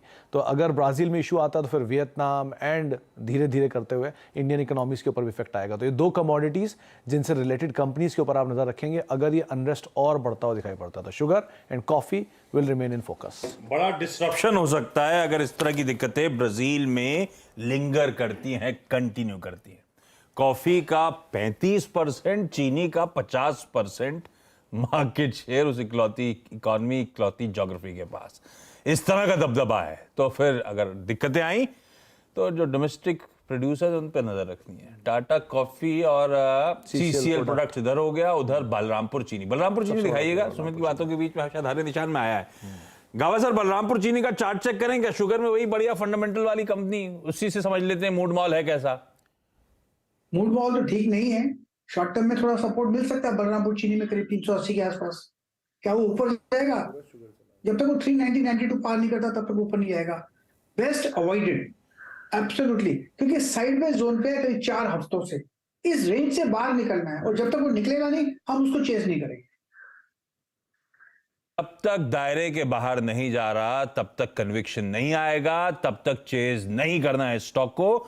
और ये सुमित जो अपडेट्स दे रहे हैं ये काफी प्रीएम्प्ट करके बता रहे हैं कि इस तरह के मूव्स आ सकते हैं अगर ब्राजील के इश्यूज लिंगर करते हैं, क्योंकि दबदबा बहुत है उस कंट्री का इन स्पेसिफिक कमोडिटीज में। तो रखेंगे नजर, मूव्स आने शुरू हुए तो सुमित को फिर रिविजिट कराएंगे इस थीम को। देखते हैं इस बीच हमारे साथ बाजार पे चर्चा करने के लिए जेएम फाइनेंशियल्स के मैनेजिंग डायरेक्टर आशु मदान सर जुड़ते हुए। आशु सर, हाय, गुड आफ्टरनून। आशु सर, बाजार थोड़ा मामला गड़बड़ा रहा है, आप लोग कैसे व्यू कर रहे हो जेएम में इस समय मार्केट्स को? क्या मूड बन रहा है? क्या जो नया पैसा, क्या एक तो रिटेल का नया पैसा अभी भी वैसे ही आ रहा है, क्या बढ़िया फ्लश पैसा आ रहा है खूब, और आ रहा है तो आप लोग एग्रेसिवली डिप्लॉय कर रहे हो या नहीं कर रहे आशु सर? आशीष, मैं तो पिछले 15-20 दिन, आई थिंक 2 हफ्ते से जब से भी इंटरेक्शन हुआ है, मेरा व्यू तो वही है कि मार्केट को क्या चीज ऊपर लेके जाएगी। मुझे कोई भी ऐसा सेक्टर नहीं दिखता जो लीडरशिप ले ले, जो मार्केट को ऊपर लेके जाएगा। दिसंबर में हमने एक डिस्ट्रीब्यूशन देखी, फिर उसके बाद एक वो ऑब्वियस हिस्ट्री सर्कुलेट होने लगे कि जो दिसंबर में लेता है वो जनवरी में पैसे बनाता है। ऐसी ऑब्वियस हिस्ट्री कभी इस मार्केट में चलती नहीं है। फिर वो एक होप होता है, एक फ्रेश एक्सपायरी की होप होती है, बजट की होप होती है, तो हर लेवल पे कॉम्प्लेसेंसी है। और मुझे कोई भी ऐसा रीजन नहीं दिखता कि मार्केट में मतलब एक कोई तेजी किस चीज से बनेगी। अगर आप मुझसे स्टॉक्स पूछे, मुझे कोई मतलब I can't pin point A stock के मुझे कोई बहुत अच्छा स्टॉक लगता है जो बहुत अच्छा रिवर्सल दे देगा। तो मतलब it is so difficult in this kind of a market to identify the stock. ऐसे में एट बेस्ट अगर आप और कुछ नहीं कर सकते तो दूर रह सकते हैं। कुछ नहीं मिस हो जाएगा आशीष, कुछ भी। अगर आप पैसा नहीं लगाएंगे या पिछले 1-1.5 महीने से किसी ने नहीं लगाया या अगर नहीं लगाएगा तो कुछ उसका मिस नहीं होगा, कुछ नहीं जाएगा। आपको और हमें तो रोज हर वक्त हर घंटे बात करनी है, तो कुछ ना कुछ ज्ञान चलता रहेगा। बट अदरवाइज एक आम आदमी के लिए मुझे नहीं लगता कि मार्केट में भी कोई बहुत बड़ी क्रेडिबल तेजी बन सकती है जिसमें उसको पैसे आएंगे। यस, ऑप्शन ट्रेड्स निकल के आते हैं, वो स्ट्रेटेजीज बनती हैं, उससे आप रिटर्न जनरेट कर सकते हैं। आप खुद देखिए, अभी पिछले दिनों में एक और डेटा आपने देखा कि किस तरह से ऑप्शन का वॉल्यूम मैनी फोल्ड 20 टाइम्स हुआ है वर्सेस कैश मार्केट। धीरे धीरे मुझे तो लग रहा है कैश मार्केट का इंटरेस्ट ही खत्म होता जा रहा है। सो आई थिंक मतलब पिछले महीनों से आप देखो, मतलब आज हम टाटा मोटर की बात कर रहे हैं, पिछले महीनों से वही 50-25 रुपए के बैंड में ऊपर नीचे टाटा पावर, टाटा मोटर, और for that matter any popular stock if you talk about, कौन सा स्टॉक कहां चला गया या ऊपर या नीचे। अभी हम डेटा की बात करेंगे कि अभी हम क्या कहते हैं कि अब एक रेंज है जो मेरे ख्याल आप भी बात कर रहे हैं, सब लोग बात कर रहे हैं, 17,800, 18,300। लेकिन जब 18,100, 200 जाता है हम कहते हैं सेल एट राइज, जब नीचे आता है बाय एट डिप। अब आज इस डिप पे कोई ले पा रहा है? मुझे नहीं लगता कि ले पा रहा है। क्यों नहीं ले पा रहा? क्योंकि सेल एट राइज नहीं हुआ। 18,100, 200 में फिर अच्छा लगने लग जाता है, होप ऑप्टिमिज्म आ जाता है कि नहीं, तब सेल एट राइज नहीं आता। वो सेल एट राइज लगता है कि जब 200-250 पॉइंट नीचे आ जाता है, नहीं यार वो सेल एट राइज था। तो मुझे लगता है कि जब तक आप इस बैंड में उल्टे साइड बैठे रहोगे तो आपका पैसा बनाना बहुत मुश्किल होगा, पैसा टूटेगा। और ये भी जो ट्रेड है, ये इंडेक्स का ट्रेड है, इसमें मतलब चाहे 18,200 हो चाहे 17,900, स्टॉक्स में कुछ आनी जानी नहीं है। So my stand is still the same. अगर आप कहें तो मैं कल परसों के लिए एक ऑप्शन स्ट्रेटेजी भी है, as while we are talking, I can share with you. But other than that, Ashish, there is no major view on the market. मुझे लगता है कि या तो दूर रहे। अच्छा, 18,200 लगता है कि बढ़ जाएगा। अब वही डेटा कहेगा 17,800 टूट जाएगा। क्यों टूट जाएगा? मैं बिल्कुल भी बुलिश नहीं हूँ, लेकिन मुझे वो कॉन्ट्रा ट्रेड लेना होता है। जब 17,800 टूटने की सब बातें करेंगे तो मुझे 17,800 नहीं लगता टूटेगा। अब 18,200 से ऊपर इस बार तो 500 चला जाएगा। मतलब ये तो होता है ना, अब की बार 18,500, ये एक्सपायरी 19,000, इतना प्रिसाइज टाइमिंग टारगेट मुझे तो समझ नहीं आता है इस मार्केट में कैसे चलता है। So that gives me jitters and probably I look for a Contra trade. Okay, index पे ट्रेड क्या है? अगर आशु जी आपने ओपिनियन किया हो, आई मीन निफ्टी पर, निफ्टी बैंक पर, या फिर किसी स्टॉक फ्यूचर पे, आशु जी? देखिए वीरेन, निफ्टी बैंक में तो मुझे कुछ दम नहीं लगता। मुझे लगता है कि मतलब जिस तरह से आईवीज भी बढ़ रही है, मतलब एक परफेक्ट मार्केट है जिसके पास अपना पैसा हो, ऊपर की कॉल्स बेचे, रिटर्न जनरेट करे, that is the perfect trade and मतलब the best trade available in the market. Nifty में वही वीरेन, मैंने कहा कि मुझे कॉन्ट्रा ट्रेड लेना है। क्या वो जब 18,200 क्रॉस कर जाएगा, वो बातें हो रही थी तो मंदी करनी है। अब 17,800 टूटने की बातें हो रही है तो मुझे तेजी करनी है, बट कैसे करनी है? अगेन वीरेन, मेरे लिए बहुत इंपॉर्टेंट होता है कैसे। तो मुझे 18,000 की एक कॉल लेनी है और 18,100 की 2 कॉल बेचनी है, ये कल की। ये अगर मैं ट्रेड करता हूं ना वीरेन, 18,000 की एक कॉल लेके 18,100 की 2 कॉल बेचता हूं, इस ट्रेड में मुझे 2 या 3 रुपए या 4 रुपए का क्रेडिट मिलता है। राइट नाउ हम 17,900 पे हैं, मैं 18,000 की एक ले रहा हूँ, 18,100 की 2 बेच रहा हूँ। मैं सेफ कहां तक हूँ? 18,200 तक, जो मुझे बहुत सेफ लेवल लगता है। नीचे अगर और 17,800 टूट गया, मेरा क्या जाएगा? कुछ नहीं। 17,900 रह गया, मेरा क्या जाएगा? कुछ नहीं। 18,000 पे मुझे पैसे आएंगे, 18,100 पे पैसे आएंगे। कुछ भी नहीं होगा तो 3-4 रुपए का क्रेडिट जो स्प्रेड को बनाने में मिल रहा है वो तो आएगा ही आएगा। So these are the trades तो मुझे लगता है कि इस तरह से करने चाहिए। अब आपने 2.5 रुपए 2 रुपए कॉस्ट भी नहीं लगी, सिर्फ क्या लगा? मार्जिन ट्रेड पे बनाया। अब ये अगर ये 20, 25, 30, 40, 50 रुपए आपको दे जाता है So that is the profit. I think that's how the return should be generated. Trade उस तरह से करना चाहिए, कुछ मिलेगा। अभी अगर मैं कोई स्टॉक ले लूं, चलेगा नहीं चलेगा, अगर नीचे आ गया तो मतलब कि इतना नीचे लिया हुआ है, इससे नीचे क्या जाएगा, वो फोर्स पोर्टफोलियो बन जाएगा। So I think interest in stocks whether it is any sector is limited. मुझे लगता है index trade, that is why index की ट्रेडिंग बढ़ती जा रही है, क्योंकि जो स्मार्ट मनी है उसको यूज कर रही है। So right now if you recommend while we are talking, मुझे लगता है कि ये स्प्रेड बनाना चाहिए। ओके, तो अगर आप देखिए निफ्टी पे ट्रेड हो गया यहाँ पर। अच्छा आशु जी, एक बात अपना व्यू रखिएगा। पिछले लगभग 10-15-20 दिन की जो सेलिंग है फाइज की, उसमें अगर आप देखें उन्होंने कुछ बड़े स्टॉक्स को अगर आप देखें कहीं ना कहीं टारगेट किया है। Just putting instance of ICICI bank, serious unwinding इस स्टॉक में हुई है। आईसीआईसीआई बैंक पे आपके थॉट, ये अब अपने 200 EMA की तरफ जा रहा है, इस पे कोई ट्रेड भी हो, कोई पुट स्प्रेड क्रिएट की हो आपने, या फिर आईसीआईसीआई बैंक में आइसोलेशन पे आपका व्यू क्या है इस वक्त? वीरेन, कभी कभी ना एक ऐसा टाइम आता है मार्केट में, तो I think the biggest discipline trade is not to have any view, क्योंकि मेरा कोई व्यू नहीं है, मुझे ना लेना है ना बेचना है, मुझे एक एज ए स्पेक्टेटर कुछ टाइम तक वॉच करना है, क्योंकि मेरे हिसाब से मार्केट अपसाइड कैप्ड है, डाउनसाइड ओपन है। कितनी ओपन है, कहां तक जा सकती है, I will watch as a spectator. क्योंकि नॉर्मली एक ऑब्वियस ट्रेड क्या होता है कि हम इन्वेस्टमेंट ढूंढते हैं, हम ट्रेड में मतलब जनरली पैसा तो इन्वेस्टमेंट के लिए आता है, ट्रेडिंग तो बाइंग के लिए होती है, बट मेरा बाइंग इंटरेस्ट नहीं है, तो not necessarily that I go short. So if buying interest नहीं है, नॉट नेसेसरली गोइंग शॉर्ट, तो that means it is in a no trade zone. तो मैं कोई भी ट्रेड वीरेन अवॉइड करूंगा, मतलब स्टॉक्स में इंटरेस्ट बहुत लिमिटेड होगा। If you put gun on my head के नहीं मुझे कोई स्टॉक बोलना ही बोलना है, तो प्रॉब्ली आई थिंक मेरा एक जो पिछला फेवरेट रहा है अंबुजा सीमेंट, वो बहुत अच्छा करेक्ट हुआ है, या मेटल्स में वेदांता, तो मे बी एक दो स्टॉक्स ऐसे आइडेंटिफाई हो सकते हैं कि उसको एक कॉल ऑप्शन के थ्रू लिया जा सकता है। क्योंकि again my trade is how, it is not what is not important, how is important. तो इन द मनी कॉल लेके अगर आप मुझे फोर्स करेंगे कि अगर एक दो स्टॉक्स कंपल्सरी लेने हैं, so probably I will punt it on Ambuja cement because it has corrected, and ऐसा कोई मुझे प्रॉब्लम नहीं लगता। जैसे मैंने बोला, मैं 17,800 टूट जाएगा, इतना भी मुझे मतलब इतना ऑब्वियस ट्रेड नहीं बन सकता। ये जब टूटेगा तो आपको मेरे को पता भी नहीं चलेगा किस तरह से टूटा। आज ये 250 पॉइंट जिस तरह से टूटा है, नोबडी इज एक्सपेक्टिंग दैट। परसों के गैप अप के बाद फिर वही तेजी की बातें। सो आई थिंक ऐसे में अगर कॉन्ट्रा ट्रेड ढूंढना है, जैसे मैं बोल रहा हूँ कि अगर रिवर्सल आता है, so I would go with Ambuja. Banking में कोई व्यू नहीं है, बैंक्स मुझे कोई, क्योंकि इतने अगर बैंक्स में अगर है तो शायद axis bank, because of probably the results I would go for axis bank. ICICI bank में कोई व्यू नहीं है। ओके आशु साहब, बहुत बहुत शुक्रिया, आप इस कार्यक्रम में शामिल हुए। और आई थिंक जो भी अगर आप देखें इंडिसेस पे आपके व्यू थे, आपको आपने उसको हमारे साथ शेयर किया। बहुत कंफर्टेबल आप नहीं हैं स्टॉक स्पेसिफिक अप्रोच लेने में। आई थिंक इस वक्त मार्केट को थोड़ा वॉच की अप्रोच है आपकी। बहुत बहुत शुक्रिया। बिल्कुल फेयर आइडिया, और आई थिंक बिल्कुल अगर आप देखिए खुल के अपना व्यू आपने हमसे शायद शेयर किया। बहुत बहुत शुक्रिया सर। और अब एक काम करते हैं, ब्रेक का वक्त है, और ब्रेक के बाद कहीं मत जाइएगा। ब्रेक के बाद आपको ऑटो एक्सपो 2023 इसका दीदार कराएंगे, डेट्स, और इस बार कौन कौन सी गाड़ी आपको ऑटो एक्सपो 2023 पे देखने को मिलेगी, पूरा जायजा दीपाली के साथ छोटे से ब्रेक के बाद।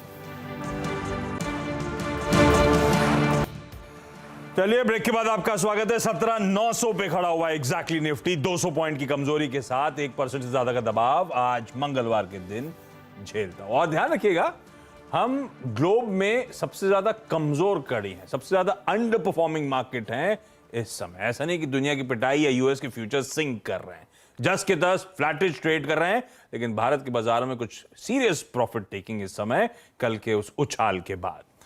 लेकिन चलिए, जैसे वीरू ने कहा था, 2023 बड़े लॉन्चेस का साल होगा। ऑटो एक्सपो की ना शुरुआत होने जा रही है, ग्रेटर नोएडा में होने वाला है। वीरू, ग्रेटर नोएडा तो मतलब आपके घर के पास, आप सब गाड़ियां मंगाओगे, जाओगे देखने? ऐसा होता है कि हर बार ऑटो एक्सपो में? नहीं, मैं 2020 में गया था, मैं कोविड से पहले था, और दीपाली के सौजन्य से 2 पासेस मिल गए थे तो चला गया था। उसके बाद तो हुए ही नहीं। अगर आप देखें ऑटो एक्सपो इस बार हुआ, 2 दिन मीडिया के लिए, दीपाली की मेहरबानी रही, चले जाएंगे।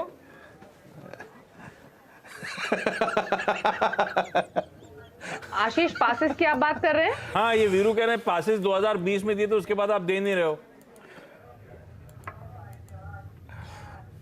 नहीं, मैं तो खुद पासेस लेती हूँ आशीष, तब दूंगी। अब 2 साल तो हुआ ही नहीं ऑटो एक्सपो, तो पासेस कौन से लेती है? अब इस बार कल से शुरू हो रहा है तो पासेस लेंगे। आपको चाहिए तो बताए, भिजवा देते हैं बॉम्बे। ना, मैं नहीं आ रहा, इतना पैसा नहीं है मेरे पास। वीरू के पास जरूर दीजिएगा, तो वीरू आपको अपडेट्स देंगे बढ़िया तरीके से चैनल पे। 13 से 18 जनवरी India expo mart greater Noida में एशिया की लार्जेस्ट ऑटोमोटिव इवेंट है, और कल मीडिया डे है ना, कल शायद तो शुरू होने में समय है, कल मीडिया डे है। दीपाली, एक बात बताओ, सबसे इंपॉर्टेंट लॉन्चेस, सबसे इंपॉर्टेंट शोकेसेस कहां का नजर होगी, गाड़ी बाइक जो भी हो? आशीष, हालांकि अब से 4 साल 5 साल पहले जो ऑटो एक्सपो होता था, जब से इनफैक्ट ये प्रगति मैदान से ग्रेटर नोएडा एक्सपो में शिफ्ट हुआ है, तब से कई ऐसे प्लेयर्स हैं जिनका इंटरेस्ट कम हो गया है। उनको लगता है फुटफॉल्स ग्रेटर नोएडा में उतने नहीं आते, इसीलिए आप देखेंगे कोई luxury car makers, 2 wheelers participate नहीं कर रहे हैं। लेकिन हाँ, मारुति, टाटा मोटर्स, किया, ह्यूंडई, ये तमाम पार्टिसिपेंट्स हैं इस बार भी बड़े प्लेयर्स के तौर पे। इनफैक्ट महिंद्रा भी पार्टिसिपेट नहीं कर रहा है। अब रही बात लॉन्चेस की, तो इस बार के ऑटो एक्सपो में बोलबाला रहेगा ईवीज का। कंपनियां अपनी एग्जिस्टिंग ईवीज, अपने ईवी कॉन्सेप्ट्स, ये सब शोकेस करेंगे, और सिर्फ पैसेंजर व्हीकल सेगमेंट में नहीं बल्कि आप कमर्शियल व्हीकल सेगमेंट में भी ईवी कॉन्सेप्ट्स देखेंगे। अशोक लेलैंड इनफैक्ट अपने ईवी कॉन्सेप्ट्स दिखा रहा है। अब बात करें टॉप लॉन्चेस की या टॉप हाइलाइट्स की, तो काफी सारी गाड़ियां हैं हालांकि, लेकिन अगर टॉप 5 की बात करें तो मारुति का एक बड़ा सा हॉल है इस बार भी, और काफी सारे प्रोडक्ट्स मारुति इस बार दिखाएगी। 16 प्रोडक्ट्स लेकर आ रही है, जिसमें एग्जिस्टिंग हैं, अपग्रेड्स हैं और साथ ही साथ कॉन्सेप्ट्स भी हैं। सबसे पहले तो बात करेंगे जिम्नी की। जिम्नी की काफी समय से बातचीत हो रही है, आपको भी याद है, आपने भी काफी बार मारुति का इंटरव्यू लिया है तो ये बात पूछी है, और जिम्नी फाइनली इस बार अनवील होगी और मिड 2023 में लॉन्च हो सकती है।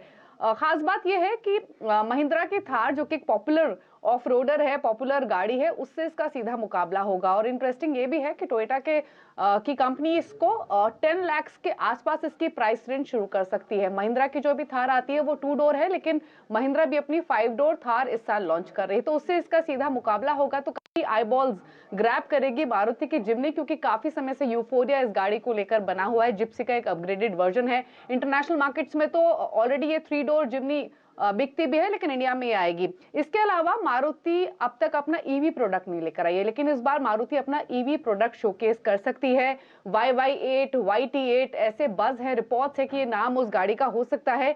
इस प्रोडक्ट को कंपनी टोयोटा के साथ मिलकर बनाएगी और फिर इसको लेकर आएगी, तो इसका एक कॉन्सेप्ट मॉडल कंपनी पेश कर सकती है। ये भी एक SUV भी होगी, और खास बात यह है कि ये ग्लोबल प्रोडक्ट होगा, यानी जितनी प्रोडक्शन कंपनी इसके गुजरात प्लांट में करेगी उसका 50% एक्सपोर्ट कंपनी करेगी। तो मारुति के हॉल में तो काफी फोकस रहेगा ही, क्योंकि 2 इंपॉर्टेंट प्रोडक्ट मारुति के लिए भी और कंज्यूमर्स के लिए भी जो मारुति दिखाएगी। इसके अलावा टाटा मोटर्स ने तो इनफैक्ट अपनी ईवी जर्नी काफी पहले ही शुरू कर दी है, लेकिन सबसे सस्ती SUV के तौर पे टाटा की पंच ऑलरेडी काफी बिकती है, और अब पंच का ही ईवी वर्जन कंपनी दिखा सकती है इस बार। ये ऑल इलेक्ट्रिक पंच होगी, और फेस्टिव सीजन यानी 2023 नवरात्रों में या फिर दिवाली के आसपास कंपनी इसका ऑफिशियल लॉन्च करेगी।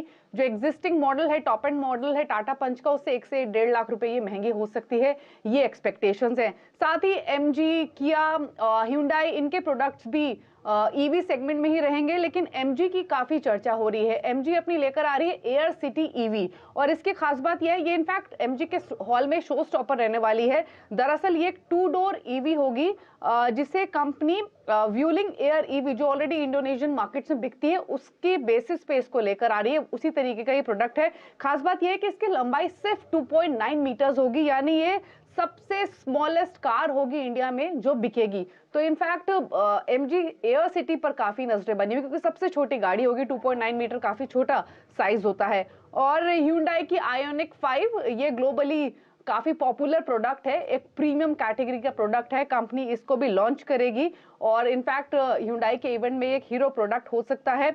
ऑल्दो किया जो पिछले साल EV6 लेकर आई थी, ऑलमोस्ट 2.25 करोड़ के 50 to 75 लाख के प्राइस टैग के साथ, उससे थोड़ी ये सस्ती होने की एक्सपेक्टेशंस है, लेकिन मुकाबला किया कि EV6 से ही होगा। तो ये कुछ प्रोडक्ट्स हैं जिन पर फोकस रहेगा। इंटरेस्टिंग, ये कुछ खास तौर पे गाड़ियां जो सबके रडार पर रहने वाली हैं। Diwali, thank you so much. Veeru, Jimny की थार, अब तो इनमें से कोई नहीं ले पाएंगे। अब जिम्नी छोटी गाड़ी है, और थार अगर आप देखें अब 5 डोर आ जाएगी, लेकिन दिक्कत यह है कि हम फैमिली वाले लोग जो हैं सामान कहाँ रखेंगे इसमें, तो हम तो दोनों में से कोई नहीं। अब प्रकाश सर तो है नहीं, हम प्रकाश सर तो कह रहे थे अब 4-5 गाड़ियां 4x4 का 13.5 लाख रुपए ले लिया, और 2x2 10 लाख की आ रही है। गावा सर 3.5 लाख का चूना लग गया। गावा सर ऐसा है क्या ना? बिल्कुल, मैं यूज भी नहीं करता, दूसरा यूज भी नहीं करता। हाँ, 4 व्हील यूज ही नहीं होता। यूज करता तो कम से कम फायदा था, ये तो सरासर नुकसान कर दिया। अभी रिफंड देते हैं कि नहीं देते?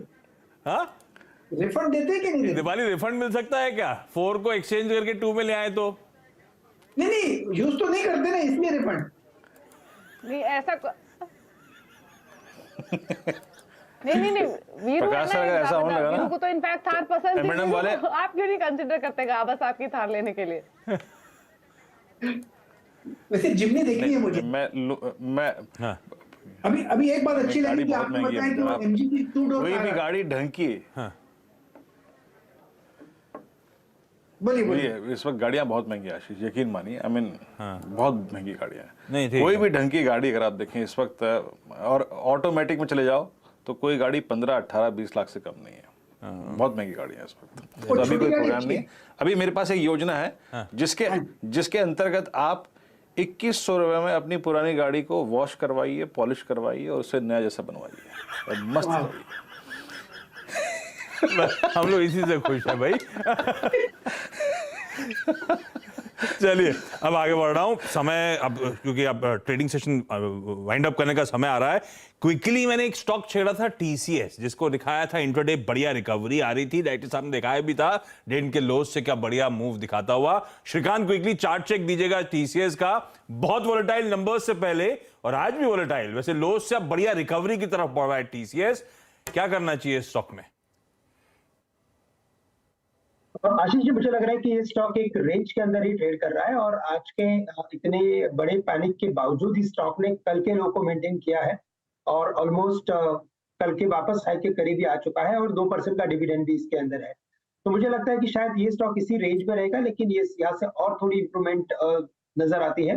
3400 तक के टारगेट नजर आते हैं और अगर करंट लेवल से भी अगर लॉन्ग पोजिशन बनाते हैं तो मुझे लगता है वो फायदेमंद हो सकता है। तो अगर कोई स्टॉप लॉस रखना है तो 3240 का स्टॉप लॉस रखें, लेकिन करंट लेवल से लॉन्ग पोजीशंस बना सकते हैं। ओके, TCS आपके स्क्रीन पर आप देखें, एक strong recovery I think litre half में। इंडेसिस में भी रिकवरी है। इंडेसिस एटलीस्ट याद रखिएगा, निफ्टी का आज का लो डॉट जिसे कहते हैं ना, डॉट, मैं जाऊं BTC रेट पर, उससे पहले एक रूपरेखा रख देता हूं जरा। निफ्टी का आज हमारा सेकंड बेस लेके आइएगा। बात क्या हुई थी?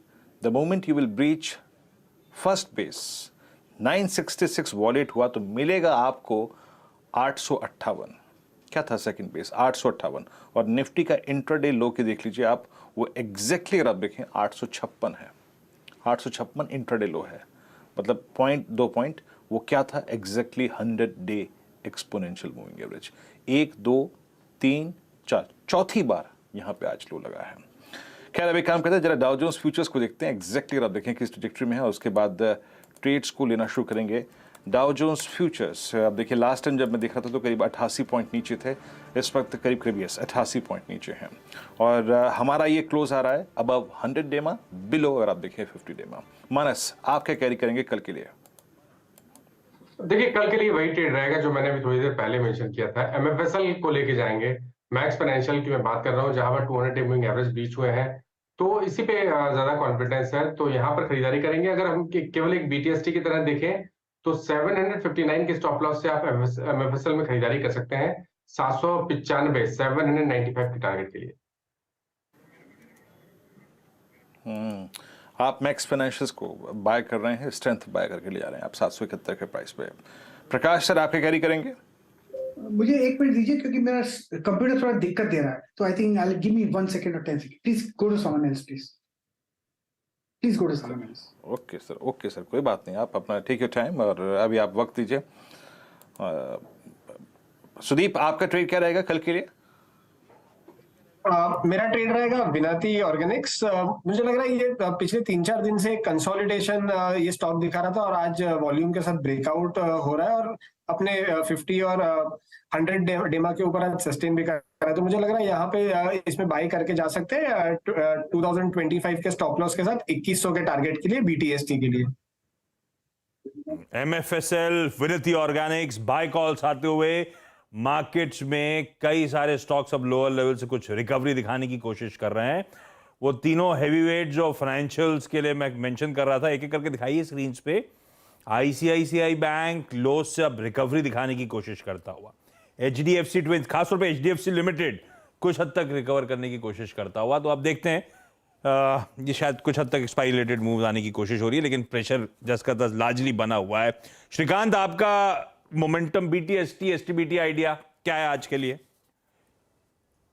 देखिए, मुझे लग रहा है कि इस मार्केट में अगर शॉर्ट करना है तो फाइनेंशियल्स को शॉर्ट करें, क्योंकि वहां पे एक clear cut lower top formation बना हुआ है। और यहाँ पे अगर कोई कंसिस्टेंटली अगर किसी मोमेंटम में अगर एंटर हो रहा है, जब भी मार्केट में रिकवरी आ रही है, तो वो मेटल सेक्टर है। और हमें लगता है कि इस मेटल स्पेस से या सेक्टर में से अगर कोई स्टॉक चुनते हैं तो शायद वो फायदेमंद हो सकता है, क्योंकि फाइनली एशियन मार्केट्स में अगर आप देखें तो चाइनीज मार्केट्स में भी काफी अच्छी तेजी कंसिस्टेंटली बनते जा रही है। हमें लगता है कि यहाँ पे दो स्टॉक अच्छे लग रहे हैं। तो हिंडाल्को करंट लेवल से लॉन्ग करें, जो 478 के करीब ट्रेड कर रहा है। यहाँ पे हमें लगता है कि ये स्टॉक 500 के करीब जा सकता है, तो इसे लॉन्ग करें और स्टॉप लॉस रखें एट 470। और साथ ही साथ मुझे लगता है कि जिंदल स्टील एंड पावर, ये एक स्टॉक भी ऐसा है कि जो अपने अच्छे एक टेक्निकल ब्रेकआउट के आसपास ट्रेड कर रहा है, और यहाँ से स्टॉक नेक्स्ट लेवल्स 625 से लेकर 630 के दिखा सकता है। तो जिंदल स्टील एंड पावर को भी लॉन्ग करें, स्टॉप लॉस रखें 590 के। श्रीकांत के बढ़िया मूव्स मेटल्स में ऑफलेट बन भी रहा है। वजह है चाइना से अच्छे क्यूज जो आ रहे हैं, उस मार्केट पे भरोसा जो बढ़ रहा है, फ्लोज जो बढ़ रहे हैं, इकोनॉमी को रीसेलेक्ट करने की जो कोशिश हो रही है, वो सब पॉजिटिव है मेटल्स के लिए, और वही सेंटिमेंट्स पे सब है हावी। जेएसपीएल, हिंडाल्को दोनों प्रेफर्ड प्लेस। मयूरेश, आपकी पसंद क्या है? क्या कैरी करना चाहोगे या क्या एक्यूमुलेट और कर रहे हो आप लोग विलियम ओनील में? नहीं तो आशीष जी, प्योरली एक ट्रेडिंग पर्सपेक्टिव से अगर देखना है तो क्रेडिट रेटिंग एजेंसीज पे बिल्कुल फोकस रखना चाहिए। इसमें आई थिंक इकरा इस पे थोड़ा ज्यादा फोकस रहना चाहिए, क्योंकि ये की पिवट लेवल्स पे है ऑन दी ओनील मेथोडोलॉजी। तो दो तीन चीजें हो सकती हैं। एक, आई थिंक जो बजट सत्र में बोरोइंग प्रोग्राम मिक्स अनाउंस हो सकता है सरकार का ग्रोस और नेट लेवल के ऊपर, ये क्रेडिट रेटिंग एजेंसीज को फोकस में रखेगा। दूसरा, आई थिंक जो कॉर्पोरेट बोरोइंग्स बढ़ सकती है ये वर्ष के लिए, क्योंकि cost of borrowing interest rates की वजह से बढ़ चुकी है। There will be diversified cost borrowing mixes जो काफी कॉर्पोरेट्स को लेना पड़ेगा, और जिसके लिए क्रेडिट पेपर या क्रेडिट रेटिंग की जरूरत पड़ने वाली है। तो कहीं ना कहीं ये दोनों फैक्टर्स क्रेडिट रेटिंग एजेंसीज को आई थिंक फोकस में रखेंगे। इकराम जैसे मैं कह रहा था पिवट में है, उसका जो 20 DMI मेरी टेक्निकल टीम अभी बता रही थी, आई थिंक 4633 के आसपास है। तो ये लेवल को आप शायद स्टॉप लॉस मान सकते हैं। बेस में ही स्टॉप लॉस है ऑन द ओनियल मेथोडोलॉजी, बट एक शॉर्ट टर्म ट्रेड ये क्रेडिट रेटिंग एजेंसी स्पेसिफिकली इकरा शायद दे सकती। इकरा ये पसंद आ रहा है मयूरेश को। गावा सर, सिस्टम ऑन हुआ, रिज्यूम हुआ, दिखा कोई ट्रेड? बिल्कुल बिल्कुल, वो थोड़ा आज दिक्कत है टेक्नोलॉजी में। वह श्रीराम ट्रांसपोर्ट मुझे अच्छा लगता है कल तक के लिए बीटीएसटी तौर पर। 1320 का कोई स्टॉप लगाकर चले तो 1350 पॉसिबल है श्रीराम ट्रांसपोर्ट।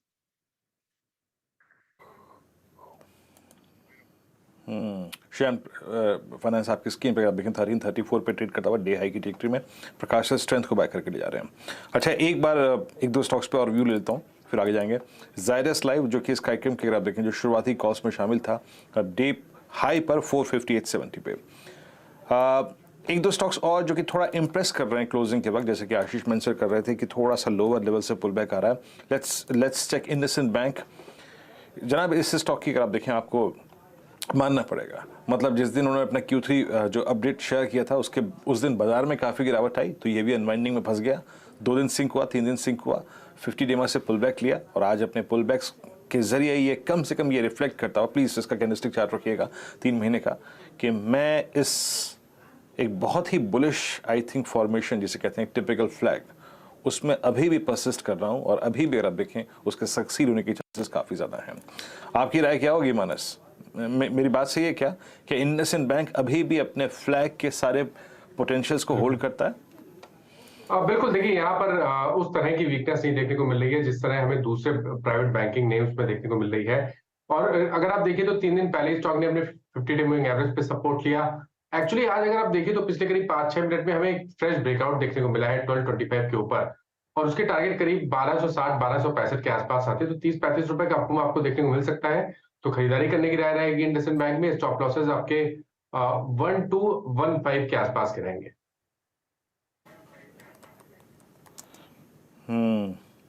आपकी स्कीम पर आप देखिए इंडसइंड बैंक का। अब एक काम करते हैं, जरा मार्केट ब्रेथ देखते हैं। सुबह सुबह जब हमने मार्केट ब्रेथ चेक की थी अप्रॉक्सीमेटली 60 थे लॉन्ग्स प्लस अगर आप देखें शॉर्ट कवर। आइए एग्जैक्टली इस वक्त क्या है रेशो उसको देखने की कोशिश करते हैं। देखिए डैमेज तो इंडेक्स में हुआ है, सेकेंड टाइम कंसेक्यूटिव अगर आप देखें आपका जो क्लोज हो रहा है थर्ड टाइम इम्पैक्ट है 18,000 के नीचे। 50 लॉन्ग 17 शॉर्ट कवरिंग, 17 अगर आप देखें शॉर्ट कवरिंग है, 100 शॉर्ट्स और लगभग 27 अगर आप देखें, यानी मोटा मोटी करीब 126 अगर आप देखें, यानी लगभग 60% मार्केट में प्रेशर रहा आज डेरिवेटिव्स में। Tata Motors stock of the day आज का अपने फिगर्स के बाद मैक्स फाइनेंशियल्स अभी कैरी किया गया, हिंदुस्तान कॉपर, जायरस लाइफ और संवर्धन विद में ये कुछ काउंटर्स। संवर्धन जायरस लाइफ पे खबर ने अगर आप देखें काफी काम किया।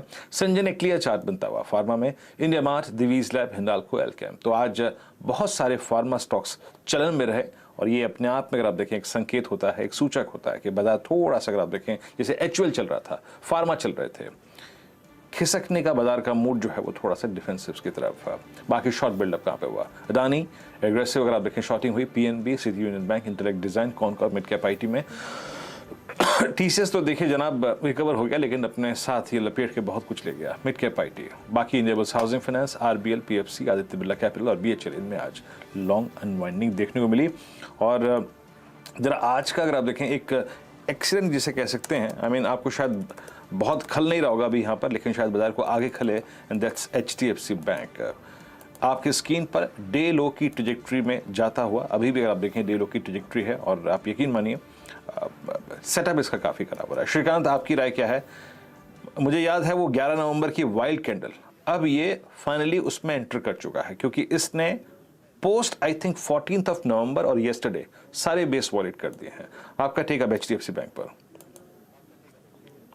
बिल्कुल, तो इनफैक्ट एचडीएफसी बैंक अगर आप देखिए तो यहाँ पे कंसिस्टेंटली एक साइडवेज एक्टिविटी बनी थी, लेकिन जैसे मार्केट ने एक डाउनवर्ड शेप लिया उसके बाद इसमें जो निगेटिव डाइवर्जेंस था उसमें एक ब्रेकडाउन आया है और ये स्टॉक अभी लगातार गिरते हुए कुछ 1560 के करीब अभी ट्रेड कर रहे हैं। लेकिन हमें लगता है कि शायद ये स्टॉक अपने 100 डेज सिंपल मूविंग एवरेज के काफी नजदीक जा सकता है जो 1520-25 के करीब है।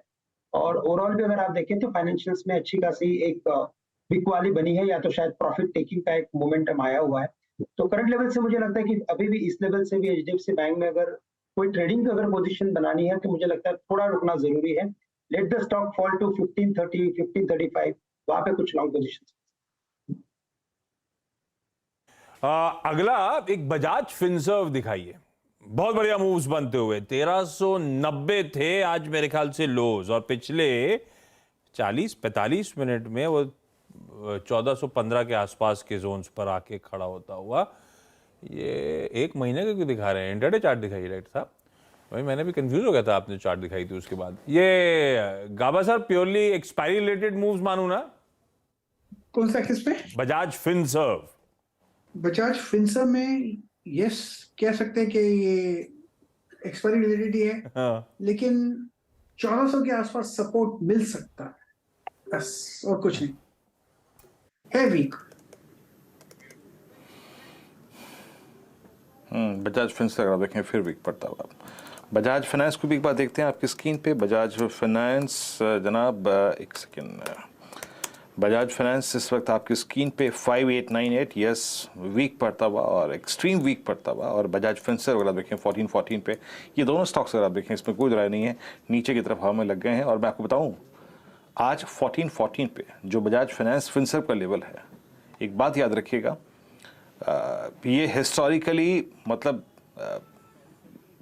मैं आपको कह रहा हूँ 16 के बाद 2016 के बाद ये बात प्रूव्ड है बजाज फाइनेंस के चार्ट पे और बजाज फिनसर्व के चार्ट पे। 100 वीक एक्सपोनेंशियल मूविंग एवरेज टूटा तो मतलब 90% अगर आप देखिए मैं कोई यहाँ पे भविष्यवाणी नहीं कर रहा हूँ, मैं आपको हिस्ट्री बता रहा हूँ। 90% चांसेस होते हैं कि ये जाएगा अपने 200 वीक एक्सपोनेंशियल मूविंग एवरेज पे। यही हुआ था एग्जैक्टली अगर आप देखें आपका मार्च 2020 में, ये उसके बाद अगर आप देखें अक्टूबर 2020 में भी हुआ, ये हुआ अप्रैल 2022 में भी। और इस बार जो ये आपका प्राइस है ना, जब आशीष बात कर रहे हैं इस पे 1415, ये एग्जैक्टली इसका 100 वीक एक्सपोनेंशियल मूविंग एवरेज है। तो शुक्रवार को ये इसको सरेंडर करके या फिर गेन करके ले जा रहा है, बहुत महत्वपूर्ण होगा। बजाज फाइनेंस, बजाज फिनसर्व दोनों स्टॉक्स अगर आप देखें बैकफुट पे था, और अदानी समूह के स्टॉक्स में आज याद रखिएगा, आज अदानी एंटरप्राइजेस फाइनली इस स्टॉक ने एक बड़े टेन्योर के बाद, अदानी एंटरप्राइजेस ने जनाब एक ज़माने के बाद, आप समझ लीजिएगा कि लगभग 15 मार्च 2022 के बाद फर्स्ट टाइम इंटरडे बेसिस पे 100 डे एक्सपोनेंशियल में एवरेज हुआ। तो एक बड़े अंतराल के बाद हुआ है ये। एक बार इंस्टेंस के लिए छोटे देर के लिए हुआ था 15 मई 2022 को, लेकिन वो एक मेरे ख्याल से गलत ट्रेड था। बट आज अदानी एंटरप्राइज का सेटअप काफ़ी खराब था। खैर, अब इस क्लोजिंग को समझने के लिए चलते हैं आशीष के पास वॉल पे बारीकी से। आशीष, ओवर टू यू। पेनफुल रहा आज का सेशन। हाँ, ये जरूर कहने को हो गया कि ऑफ डेज लोज 860 तक के लेवल्स, 855 तक के लेवल्स हमने देखे थे, तो वहां से तो थोड़ा सा घूमे भारतीय बाजार एक्सपायरी के दिन, लेकिन एक्सपायरी मतलब फाइनेंशियल सर्विसेज की एक्सपायरी के दिन 17,925 के आसपास के टिक्स, फिर भी 1% की कमजोरी, 175 अंकों के दबाव के साथ इस समय कामकाज होता हुआ। फाइनेंशियल सर्विसेज, आप पहले बैंक्स पे जा रहा हूं, 1.25% का दबाव, 555 अंकों की कमजोरी, और ये पिछले हफ्ते वेडनेसडे, थर्सडे, फ्राइडे 400 से 500 पॉइंट हर दिन गिरा। कल एक माइनर सा रिवर्सल आया था वो पुल बैक के ट्रेड में, और फिर 500 सवा 500 अंकों की कमजोरी के साथ वीक विकेट बना हुआ है। निफ्टी आईटी संभल गया। शुरुआती जब सुबह के टिक्स थे 9 बजे के, 9:15 के, तब 1.25% से ज्यादा के दबाव में चला गया था आईटी इंडेक्स। वहां से अच्छी खासी रिकवरी, 3/4% के आसपास का दबाव। वो तो टीसीएस असल में लो से रिकवर कर रहा है, उसका फायदा आईटी इंडेक्स को मिलता हुआ, लेकिन दोनों हैवीवेट पॉकेट्स दबाव के साथ कामकाज करती हुई नजर आई। टीसीएस एक समय ऑलमोस्ट 2.5-3% तक गिरा हुआ था, इवेंचुअली 1% की कमजोरी के साथ अपने रिजल्ट्स पे ये रिएक्शन इसका। लाइए बाकी के क्विकली सेक्टोरल पॉकेट्स को स्क्रीन पर। फाइनेंशियल सर्विसेज आपने दिखाया था, 1-1.25% का दबाव वहां पर। मेटल्स, इंडिविजुअल स्टॉक कुछ बहुत हरे निशान में थे, लेकिन इवेंचुअली पूरा इंडेक्स जो है 1% की कमजोरी, वो चाइना का प्ले। आज दरअसल हम अंडर परफॉर्म कर गए। आज हमने अक्रॉस द बोर्ड थोड़ा सा बिकवाली का प्रेशर हावी होता हुआ देखा। ऑटोज 1/3% का उछाल, लार्जली सिर्फ टाटा मोटर्स के दमखम पे। टाटा मोटर्स का जो जेएलआर का मंथली क्वार्टरली अपडेट आया था, उसका फायदा मिलता हुआ। Pharma flat. ब्रॉडर मार्केट्स को दिखा देता हूं, मिड कैप्स 0.5% की कमजोरी के साथ कामकाज। स्मॉल कैप्स आपकी स्क्रीन पर आएंगे, 2/3% का दबाव, और ब्रेथ डिटोरिएट हो गई थी दिन के दौरान। 1:2 का रेशियो, यानी कि 2/3 शेयर, जितने भी शेयर ट्रेड हुए 2/3 लाल निशान में थे। लाइए क्विकली निफ्टी का वो हीट मैप, क्विकली कुछ स्टॉक्स हाईलाइट कर देता हूं। आज दबाव बनाने का काम करा था रिलायंस इंडस्ट्रीज ने, 1.5% की कमजोरी। जोड़ दीजिए उसमें आईटीसी एक और हैवीवेट, 1.25% का दबाव। एचडीएफसी ट्विंस, एचडीएफसी लिमिटेड 1.5% के दबाव के साथ ट्रेड। एचडीएफसी बैंक 0.25% की कमजोरी। इन सब में जोड़ी एक और भारतीय एयरटेल, वेटेज के लिहाज से एक और हैवीवेट, 3% की कमजोरी। ये 5 एक स्टॉक्स थे जो वेटेज के लिहाज से तगड़ा प्रेशर बना रहे थे, लेकिन आज के सेशन की एक और हाईलाइट थी, एक पूरा पॉकेट अदानी ग्रुप के स्टॉक्स, अनवाइंडिंग का प्रेशर तगड़ा था। अदानी इंटरप्राइजेज निफ्टी का टॉप लूजर, ऑलमोस्ट 6% का दबाव। अदानी पोर्ट्स 2.5% की कमजोरी। एसबीआई आज कमजोरी के साथ कामकाज होता हुआ नजर आया। एसबीआई आज के ट्रेडिंग सेशन में 2% की कमजोरी दिखाता हुआ नजर आया। खैर, हैवीवेट्स मैंने हाईलाइट कर दी, बाकी का हीट मैप आपकी स्क्रीन पर। कुछ आउट परफॉर्मर्स की बात कर ली जाए। टाटा मोटर्स जो अच्छे बिक्री के आंकड़ों के चलते अच्छा मूव दिखाया, 412 के आसपास, दिन भर डटा खड़ा रहा, 6% के आसपास के अपटिक्स स्टॉक में बने। मेटल्स में सिलेक्टिवली तेजी थी, तो Hindalco, Tata steel, JSW steel आपकी स्क्रीन पे मजबूती के साथ कामकाज। बैंक्स कमजोर, इंडसइंड बैंक बढ़िया मूव दिखाता हुआ नजर आया। असल में कल इंडसइंड में कल भी एक अच्छा आउट परफॉर्मेंस था, और आज भी इंडसइंड बैंक आउट परफॉर्म कर रहा है अपने पूरे पैक को। एचयूएल आज सुबह किसी ने ट्रेड कॉल भी दिया था, और आज दिन के दौरान हरे निशान में एचयूएल जाके बनता। एचयूएल, टाटा कंज्यूमर, कुछ सिलेक्टिव एफएमसीजी स्टॉक्स बेहतर करते हुए नजर आए। कमोडिटीज के प्लेस आज चमके थे, तो कुछ मेटल्स हाईलाइट करते, जोड़ दीजिए उसमें कोल इंडिया हुआ, ओएनजीसी जैसे स्टॉक्स सब बेहतर करते हुए नजर आए। लाइए भाई क्लोज दिखाइए, प्रोविजनल क्लोज जो हुई है निफ्टी की इंडेक्सेस की आपकी स्क्रीन पर, 175, 188 अंक इवेंचुअली 17,914 के लेवल्स पर निफ्टी ने सेशन की समाप्ति करी। बैंक्स और आईटी का पेन आप लोग की स्क्रीन पर। आज सुबह जो सीधा सौदा में बातचीत हुई थी, वो 20 स्टॉक्स हाईलाइट कर गए, तो उनमें से कौन से स्टॉक्स बेहतर कर गए वो आपकी स्क्रीन पर आएंगे। नीरज ने जो स्टॉक्स मेंशन करे तो कई सारे सेक्टर्स चुने थे, उनमें से कौन कौन से बेहतर कर रहे हैं। Karnataka bank, Indian bank, ICICI bank, और भी बैंक थे टीम्स पे, और ये कहा था कि चाइना फैक्टर के चलते जो पलायन हो रहा है प्यासे फ्लोज का, बैंक्स में शायद फूफा एफआईएस प्रॉफिट टेकिंग करते हुए नजर आए, विजिबल था स्क्रीन पे आज की ट्रेडिंग सेशन में, सही पड़ा वो कॉल। ओएमसीज की बात करी थी, कैसे सस्ता क्रूड रशिया से अब हम इंपोर्ट कर रहे हैं, पॉजिटिव होगा इस स्पेस के लिए। कमजोर बाजार में आईओसी 2/3% मजबूत बंद हुआ। इसके अलावा सोना बीएलडब्ल्यू, वो एक्विजिशन और इस कंपनी के स्टॉक में जो रिसेंट प्रेशर आया था उसके बाद बढ़िया टकिन एक्विजिशन किया है, ये बात हुई थी, 6% का उछाल। टाटा मोटर्स और टाटा मोटर्स का डीवीआर, दरअसल वो जेएलआर के जो क्वार्टर Q3 के अपडेट्स आए, चाहे होलसेल हो, चाहे रिटेल हो, चाहे ऑटो बुक हो, सॉलिड थे, उसका फायदा मिलता हुआ टाटा मोटर्स को। हेस्टर बायोसाइंसेज, इसको इसीलिए लिया था क्योंकि पोल्ट्री रिलेटेड जो इश्यूज आ रहे हैं, एवियन फ्लू के वैक्सीनेशन प्रोवाइड करने का इस कंपनी का काम, और लॉजिक बैठ गया 1.5% के आसपास हर निशान में इसमें काम का। चलिए इस नोट पर आज के इस कमाई का अड्डा को यहीं समेट रहे हैं। मुझे और ये इजाजत, ब्रेक का समय है, ब्रेक के उस पार, लेकिन सीएनबीसी आवाज पे न्यूज कवरेज, कमोडिटीज की बातचीत सब कंटिन्यू करेगा। नमस्कार।